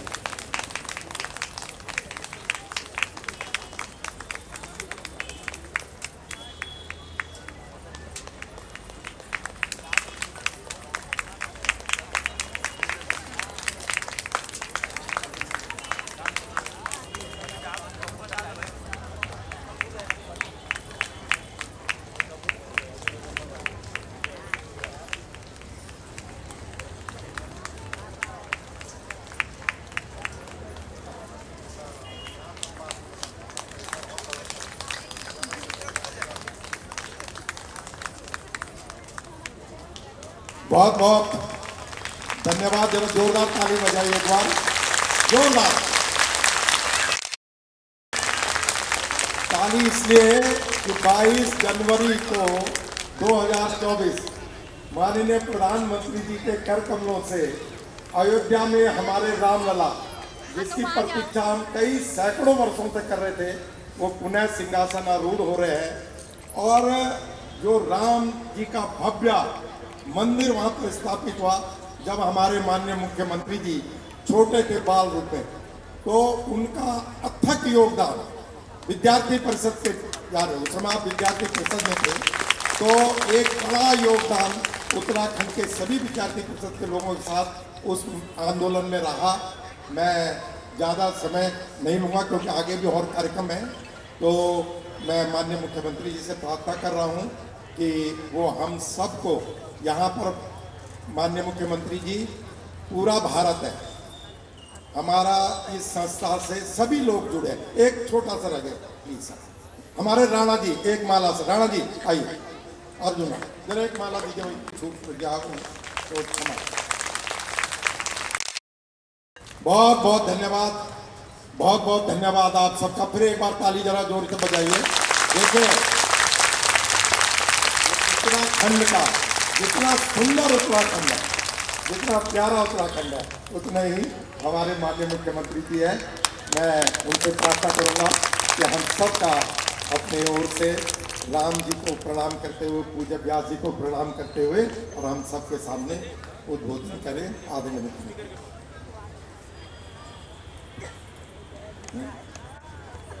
भारत माता की, भारत माता की जय श्री राम, जय श्री राम, जय जय श्री राम, जय जय श्री राम, जय जय श्री राम, जय जय श्री राम। भगवान बद्री विशाल की जय, भगवान बाबा केदारनाथ जी की जय, हमारे सभी देवी देवताओं की जय, व्यास बेस्ट गद्दी की जय, हमारी मातृशक्ति की।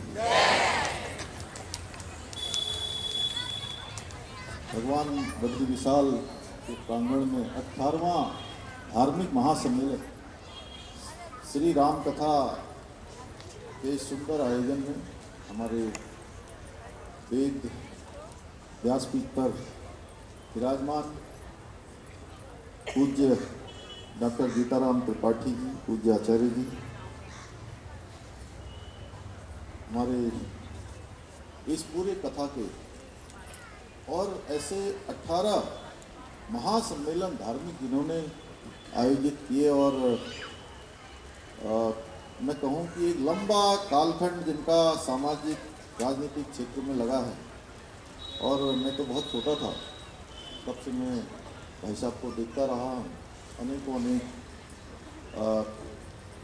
भारतवर्ष के बड़े बड़े नेताओं के सानिध्य में आपने काम किया है, और आज भी लगातार इस प्रकार के आयोजन करके, उनका संयोजन करके सामाजिक क्षेत्र में, राजनीतिक क्षेत्र में अपना निरंतर योगदान देने वाले हमारे मेरे बड़े भाई आदमी वीरेंद्र जुयाल जी,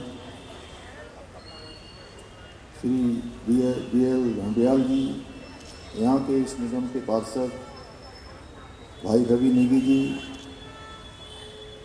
श्री विजय जुयाल जी, श्रीमती गायत्री जाड़ा जी, हिम्मत महिला संघ की अध्यक्ष श्रीमती बीना जोशी जी, विजय प्रकाश भट्ट जी, मूर्त सिंह रावत जी, भीम सिंह भंडारी जी, सत्या जोशी जी, अर्जुन राणा जी, गीता जी, एवं इस आयोजन में सम्मिलित होने वाले हमारे सभी भक्तगण, सभी हिम्मत की हमारी बहनें, सभी आई हुई मातृशक्ति, सभी मेरे उपस्थित नौजवान साथी, पत्रकार मित्रों एवं छायाकार, मैं सबसे पहले तो आप सबका धन्यवाद करता हूँ।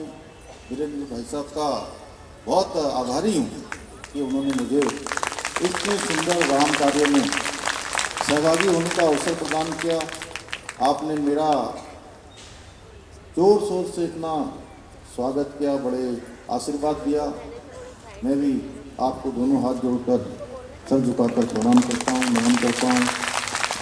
और बड़ा सुंदर अवसर है कि जिन्होंने पूरी देश दुनिया के अंदर अध्यात्म के रूप में राम कथा के क्षेत्र में भगवताचार्य सीताराम त्रिपाठी जी का बहुत बड़ा योगदान है, जिन्होंने पूरी दुनिया के अंदर इस सबको ले जाने का काम किया है।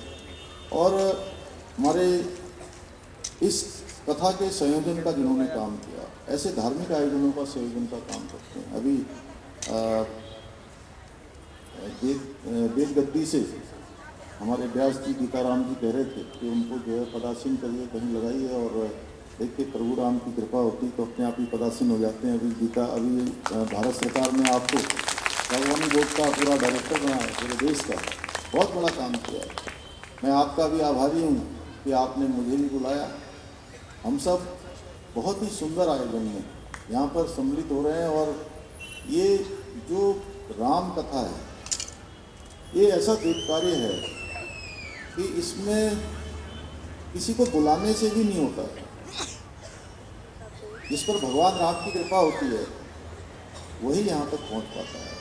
और आप सब लोग जितने लोग आए हैं इतनी बड़ी संख्या में, तो आप निश्चित मानिए कि आप सब पर भगवान राम की बहुत बड़ी कृपा है। अन्यथा देखिए, आप यहीं ये विनोद नगर पश्चिम में, विनोद नगर उत्तर में, विनोद पूर्व में इतने हजारों लाखों लोग रहते हैं।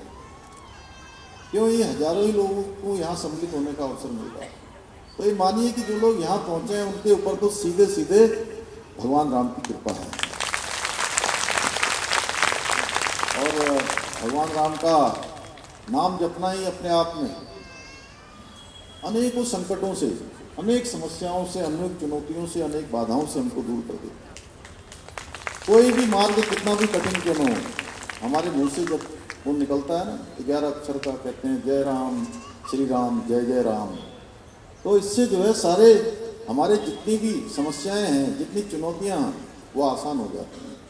क्योंकि भगवान राम का जीवन स्वयं किस प्रकार का था, उनको व्यास जी ने, डॉक्टर साहब ने बहुत विस्तार से हम लोगों को इस राम कथा में बताया होगा कि जब वो राजगद्दी पर विराजमान होने वाले थे, जब राज सिंहासन उनको मिलने वाला था, उसी समय उनको वनवास मिल गया। और वनवास भी उन्होंने बिल्कुल मन में कोई किसी प्रकार का संदेह नहीं, किसी प्रकार की चिंता नहीं, किसी प्रकार का कोई संदेह नहीं, उन्होंने अपने पिता की आज्ञा पर सीधे वन को प्रस्थान कर दिया। और उनके जो चेहरे के जो तेज था, वो तेज कई हजारों गुना राजगद्दी छोड़ने के बाद वन को जाने के समय में उनके चेहरे पर जो है दिखने लगा। और एक पुत्र के रूप में इससे शानदार उदाहरण क्या हो सकता है कि जब पिता की आज्ञा थी उसका पालन किया। एक भाई के रूप में भरत के साथ किस प्रकार का उनका व्यवहार था कि एक भाई कैसा होता है, वो उन्होंने इससे हम सब के लिए एक रास्ता छोड़ा। इसी प्रकार से मित्र के रूप में, केवट हुए सुग्रीव हो, किस प्रकार से मित्रता निभानी चाहिए, और किस प्रकार से एक राजा के रूप में आज भी हम सब लोग अगर किसी की कल्पना करते हैं, किसी की बात करते हैं, तो कहते हैं कि राम राज्य जैसा राज्य होना चाहिए। यह उनके राज्य की विशेषता थी, इसमें प्रजा को ही सर्वोपरि रखा गया, प्रजा के सुख की चिंता की गई, उनकी खुशहाली की बात की गई। ऐसा राम राज्य उन्होंने देने का काम किया।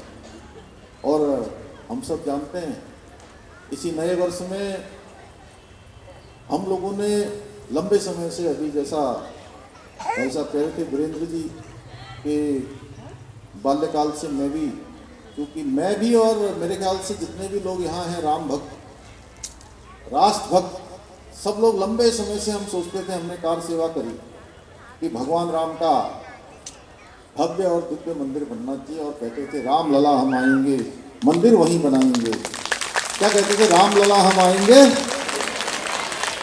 कहते थे ना, बच्चा बच्चा राम का, जन्मभूमि के काम का, ऐसे नारे लगते थे।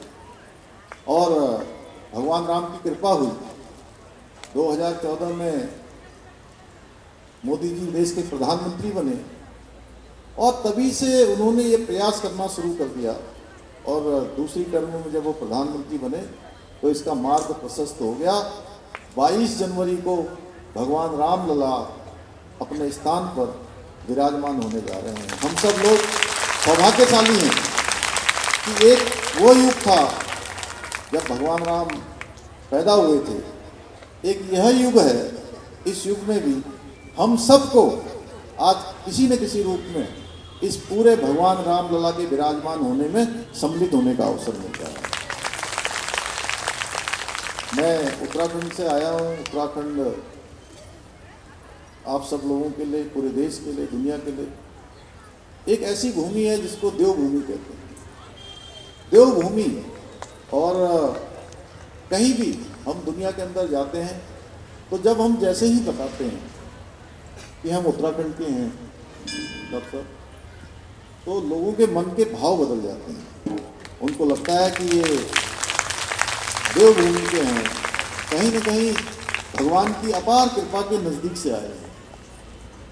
तो देवभूमि के अंदर बहुत सारे हमने चुनौतीपूर्ण और कठिन काम, उन पर भी भगवान राम की कृपा से हमने निर्णय लिया है कि हम उस पर आगे बढ़े हैं। कठोर निर्णय लेने पर भी हम पीछे नहीं हटे हैं। हमने कठोर निर्णय लिए हैं, चाहे वो अतिक्रमण का मामला हो। आपने देखा होगा राज्य के अंदर आज 5000 एकड़ से भी ज़्यादा ज़मीन हमने जो लैंड जिहाद के रूप में अतिक्रमण की गई थी, उस अतिक्रमण को मुक्त कराने का काम हमने किया है। प्रदेश के अंदर जो लैंड जिहाद चलता था, उस लैंड जिहाद से मुक्ति का काम हमने प्रारंभ किया है।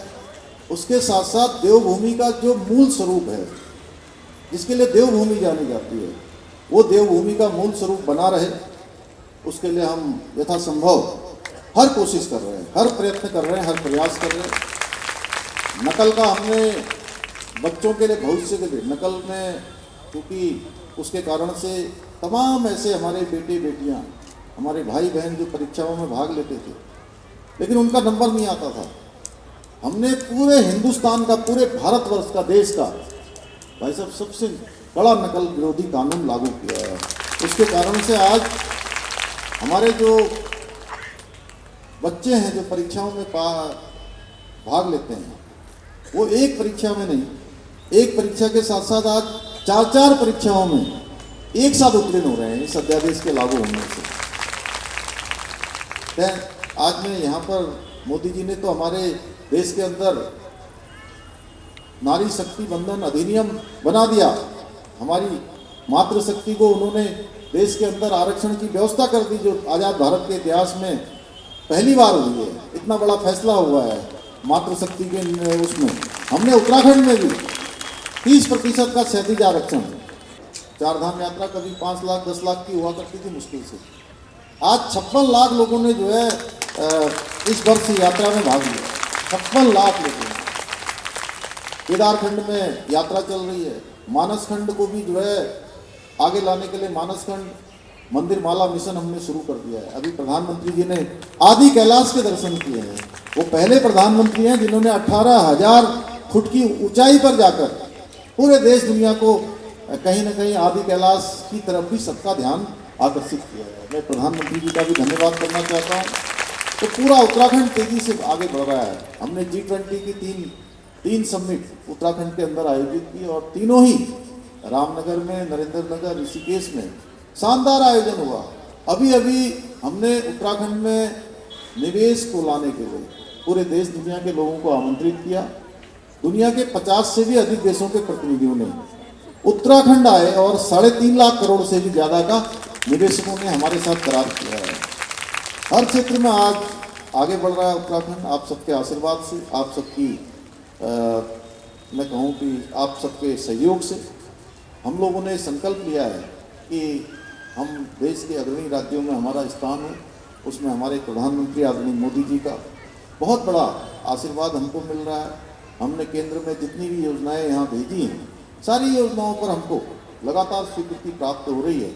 मैं आप सबका एक बार फिर से और आदरणीय सीताराम त्रिपाठी जी का, जिन्होंने देश दुनिया के अंदर हमारे अध्यात्म को, हमारे ज्ञान को, संस्कृति को, इस पताका को फहराने का काम किया है, आपका मैं बहुत अभिनंदन करता हूँ कि आपके साथ मुझे इस राम कार्य में साझा होने का अवसर मिला। भाई साहब का, वीरेंद्र जी का, क्योंकि मैं बोलूँगा तो बहुत देर तक बोलते रह जाऊँगा, फिर पता नहीं लगेगा मुझे कितना टाइम हो गया, इसलिए मैं बहुत ज़्यादा न कहते हुए मैं आप सबका बहुत अपने हृदय से, और अभी नया वर्ष भी आने वाला है एक दिन बाद, उसकी भी मैं आप सबको शुभकामनाएं देते हुए, हमारे सभी त्यौहार आ रहे हैं उनकी भी बधाई देते हुए भगवान से प्रार्थना करता हूँ कि भगवान राम की कृपा आप सब पर हमेशा बनी रहे। भगवान राम आपको अपनी कृपा हमेशा देते रहें और अपने अपने घरों में, परिवारों में सब सुख समृद्धि हो, सबके घर में जो है उन्नति हो, इतनी कामना करते हुए आप सबका धन्यवाद करते हुए विशेष रूप से भाई साहब का, हमारे वीरेंद्र जी का बहुत धन्यवाद कि आपने मुझे इतने सुंदर कार्य में सहभागी होने का अवसर मिला, और जो आपने तपस्या की है उसका अंश मात्र मुझे भी उसका पुण्य प्राप्त हो जाएगा, यहाँ पहुँचाऊँ मैं। तो आपका बहुत बहुत धन्यवाद। बोलिए जय श्री राम, जय श्री राम, जय जय श्री राम, जय श्री राम, जय जय श्री राम, जय श्री राम। बहुत बहुत सादर सादर अभिनंदन, आभार हमारे आदरणीय मुख्यमंत्री जी का। देखिए, मैं फिर कह रहा हूँ, आप लोग कहेंगे कि भाई, दोनों भाई आपस में वो कर रहे हैं, पर सचमुच जब आप बैठे, जब से उत्तराखंड की बागडोर में, मुझे हृदय से आनंद आता है, हृदय से आनंद आता है। और शायद आपको याद होगा, एक दिन हम लोग उत्तराखंड निवास पर में बैठे थे, उत्तराखंड सदन में, तो रंजन मिश्रा जी, हमारे धामी साहब, और मैं भी वहाँ पे चला गया। तो भाई ने कहा कि आई भाई साहब बैठते हैं, पता नहीं ऐसे कोई चर्चा इन लोगों की चल रही थी, मुझे पता नहीं था। मेरे मुख से निकला, आप एक दिन उत्तराखंड के मुख्यमंत्री बने, ध्यान होगा जब रंजन मिश्रा जी आप होंगे, वही यहाँ बार बार इस मंच से निकल रहा है। तो मैं तो राम जी से प्रार्थना करूँ, यही कर रहा हूँ, और अपने आराध्य बद्री विशाल जी से, कि जो इस मंच पर बार बार निकला तो वो भी सफल हो। ये मेरी भगवान से प्रार्थना, अपने बद्री विशाल से प्रार्थना है।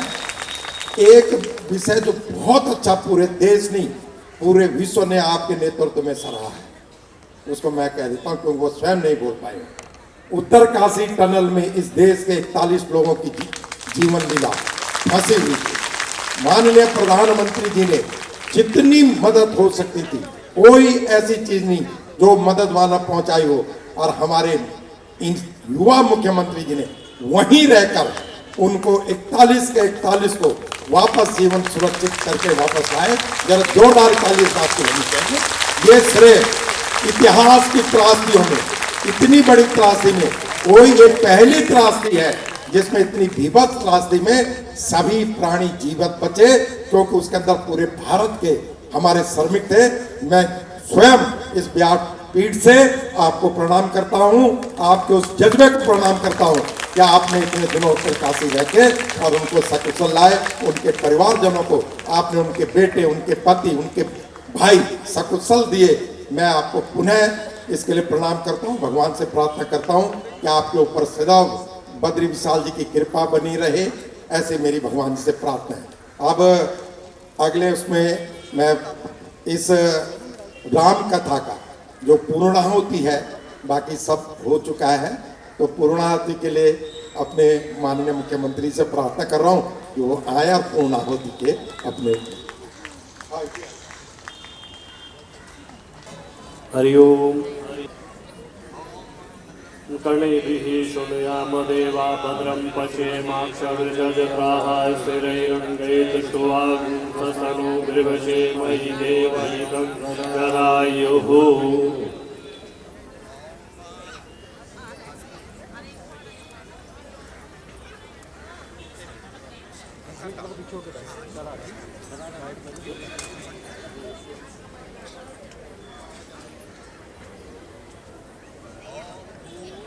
ओम भू स्वाहा, ओम भुव स्वाहा, ओम अग्ने स्वाहा, ओम प्रजापतये स्वाहा, ओम वायवे स्वाहा, नमः स्वाहा, ओम रामाय रामभद्राय रामचंद्राय मानसे रघुनाथाय नाथाय सीताय पतये नमः स्वाहा। ओम रामाय रामभद्राय रामचंद्राय मानसे रघुनाथाय नाथाय सीताय पतये नमः स्वाहा। ओम रामाय रामभद्राय रामचंद्राय मानसे रघुनाथाय नाथाय सीताय पतये नमः स्वाहा।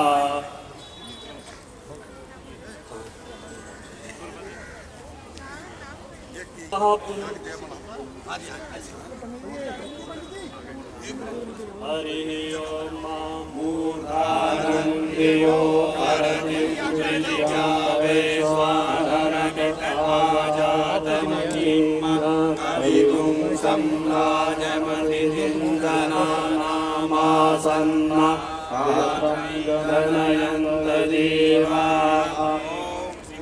अतः पूर्णमिदं परापता सुपूर्णा पुनरापता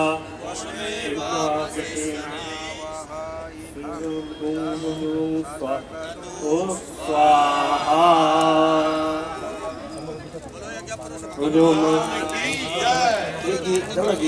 वसोहौ पवित्रमसि शतधारं वसोहौ पवित्रमसि सहस्रधारं देवसत्वा सविता पुनातु वसोहौ पवित्रेण शतधा सुपुआ कामदोक्ष स्वाहा सर्वं वै पुनः स्वाहा। तेजः आयुष्यमारोग्यं देहि मे अभ्यवाहनम् त्रायुखं जमदग्नेः कश्यपस्य त्रायुखं देवी पुत्रायुखं तन्नो अस्तु त्रायुखम्।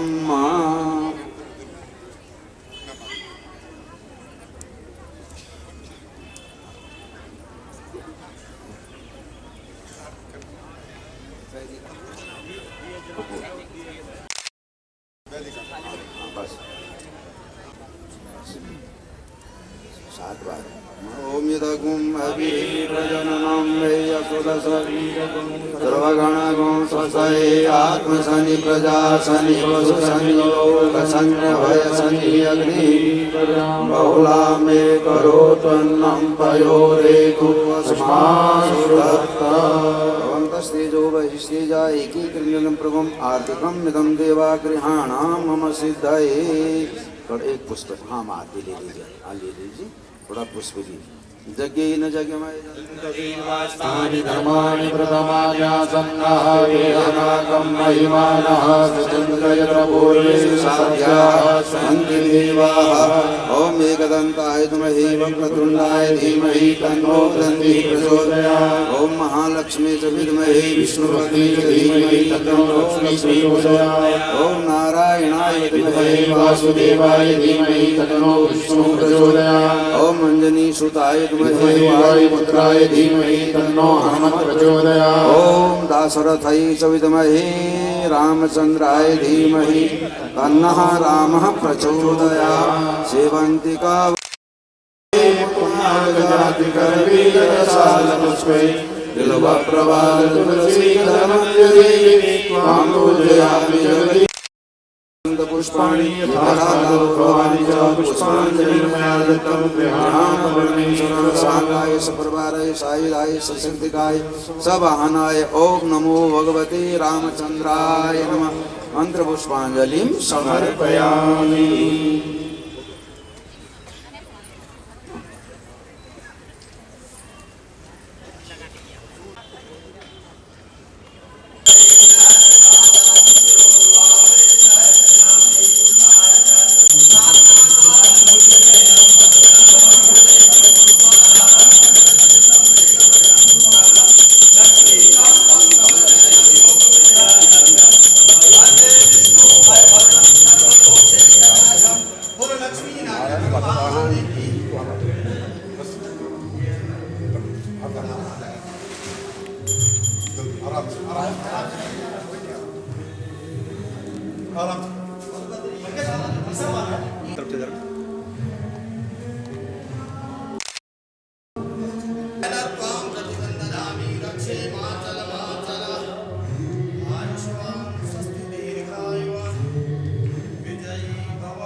ऐतिहासिक क्षण का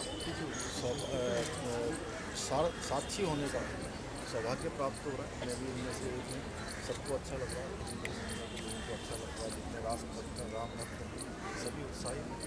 सर, विपक्षियों को निमंत्रण दिया गया है, लेकिन वो वहाँ शामिल होने को लेकर असमंजस, यहाँ तक शिवसेना के नेता हैं संजय राउत, उन्होंने कह दिया यूपी में बीजेपी की सरकार है, उन्होंने राम को किडनैप कर लिया। ये सब लोग जो भी लोग आज इस प्रकार की बातें हो रहे हैं, कभी राम मंदिर के पक्ष के लोग कभी नहीं चाहते थे कि भगवान राम का मंदिर बने। लंबे समय तक आज तक इस गठबंधन को लीड कर रही है उनके नेताओं ने, उनकी पार्टी ने इस प्रकार से राम मंदिर के बनने के मार्ग में रोड़े अटकाए हैं। ये भारत की जनता पार्टी देश के राम भक्त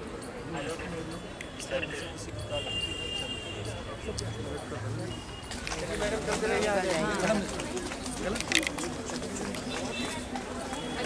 पीछे खाली कर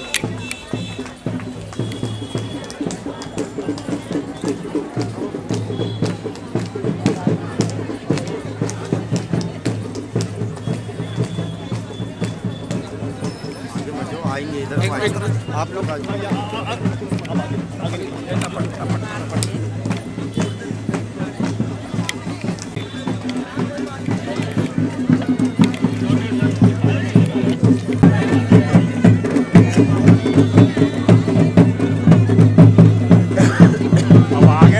भी छोड़ना है।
तारीख उत्तराखंड चले जाना है पूरे महीने के लिए और प्रांतों में भी जाना है।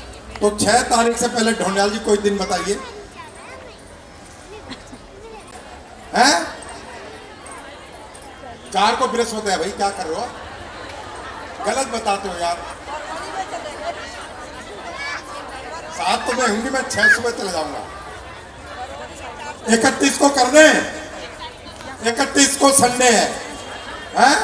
ठीक है, क्योंकि तो 11 बजे श्री बद्रीनाथ मंदिर में सभी कीर्तन मंडलों की अध्यक्षा बहने, हिम्मत की अध्यक्षा बहने, उसके अलावा जो समिति में जो बहने भी हैं या पुरुष भी हैं, भागवत समिति तो पूरी, जिनके कार्ड बने हैं उसमें 2-3 नाम मुझे जो स्मरण आ रहे हैं, जैसे बसंती जोशी जी हो गई, मधु अग्रवाल जी हो गई, हमारी ये गीता जी का तो कार्ड बना था शायद, नहीं, गीता जी हो गई, सत्या जी हो गई, दीपक तिवारी जी हो गई, और श्री चांदना जी को भी आप इनवाइट कीजिए, सरला चौधरी जी, इनको भी इनवाइट कीजिए।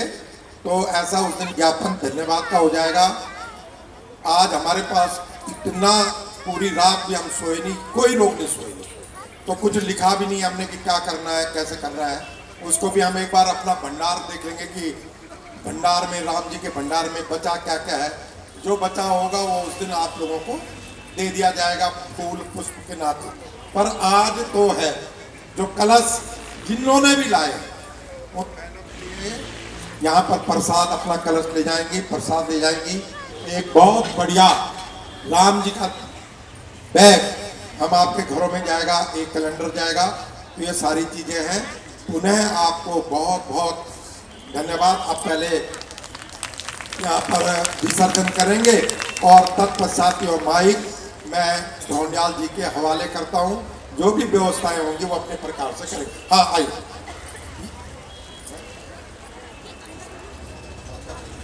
अशोक काला जी और नेगी जी, उमेश सिंह नेगी जी, दिनेश उनियाल जी, दीपक डंडरियाल, आप जैन साहब और भंडारी जी हमारे साथ हैं।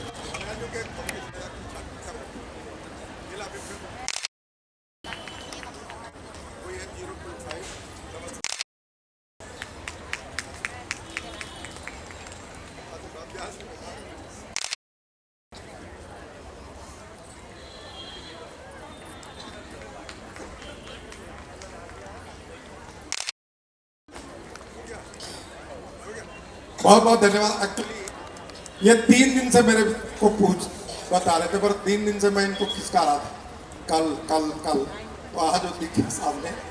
चले अब हो गया, बहुत धन्यवाद। तो मैं पूज्य व्यास जी को आप सबकी ओर से सादर वंदन कर रहा हूँ और यही प्रार्थना कर रहा हूँ कि उनका आशीर्वाद हमेशा हम सबके साथ बना रहे। हमारे बीच में रामचरितमानस का जो पारायण कर रहे थे श्रीमान दुर्गा प्रसाद नौडियाल जी, जरा एक बार रामचरितमानस का पूर्ण संपूर्ण वो जरा ताली बजा दीजिए कि राम कथा में बोलने में कोई प्रसंग छूट भी गए हों, परंतु रामचरितमानस का पारायण संपूर्ण हुआ है। मेरे हनुमान जी ने राम जी की यह कथा पूर्ण रूप से सुनी, जैसे आपने व्यास जी के श्रीमुख से सुनी, आचार्य दुर्गा प्रसाद नौडियाल जी के मुख से यह रामचरितमानस मेरे हनुमान जी ने संपूर्ण रूप से सुनी है। बोले वीर बजरंगबली हनुमान जी महाराज की। अब मैं धन्यवाद अर्पित करता हूँ सुनील नैथानी जी का, पंडित पीताम्बर पंत जी का, हमारे पोखरियाल जी का, इस्टवाल जी का, भट्ट जी का, भारद्वाज जी का, हमारे दोनों अर्चक आदरणीय गौड़ जी का और राजगोपाल भट्ट जी का बहुत बहुत आभार है। विदाई तो अब कमरे में कर लेंगे, हम इतना समय भी आप लोगों का नहीं लेना चाहते, तो हम क्या विसर्जन करके और फिर ढोंडियाल जी अपनी ओर से, और परंतु एक फिर प्रार्थना, ढोंडियाल जी को व्यवस्था में साथ देना, इतनी प्रार्थना।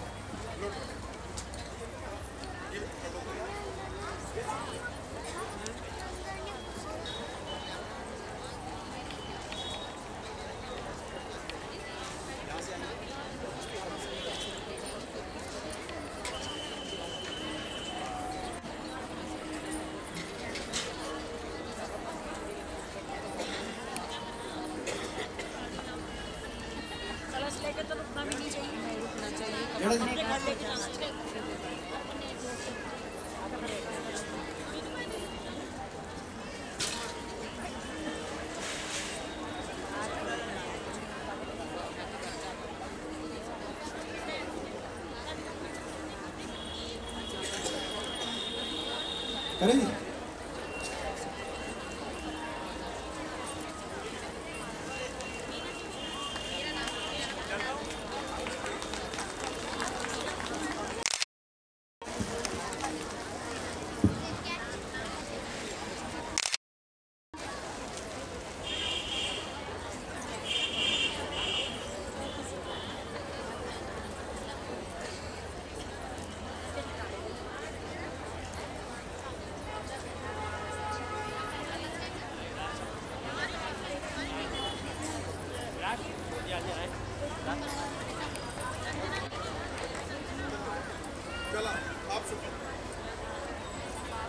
ये भंडारा लेके आ रहे हैं, ये जो है लाइन लगा लीजिए, जिनके कलश लिए वो पीछे लाइन लगा के आपको प्रसाद वहीं से मिलेगा। सभी के साथ क्लियर हो गया? यहाँ पे एक भव्य कार्यक्रम किया जाएगा। आप सभी लोग गढ़वाल धार्मिक सांस्कृतिक मंडल की तरफ से और संरक्षक श्री वीरेंद्र जुयाल जी की तरफ से सादर आमंत्रित हैं। संपत्ति, धन, सुख, संपत्ति सब आपके घरों में भरेंगे। जय श्री राम। अभी कलश की बहनें सब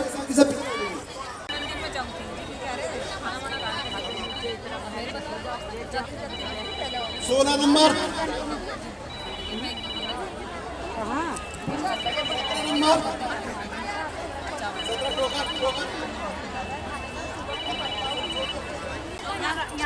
इकसठ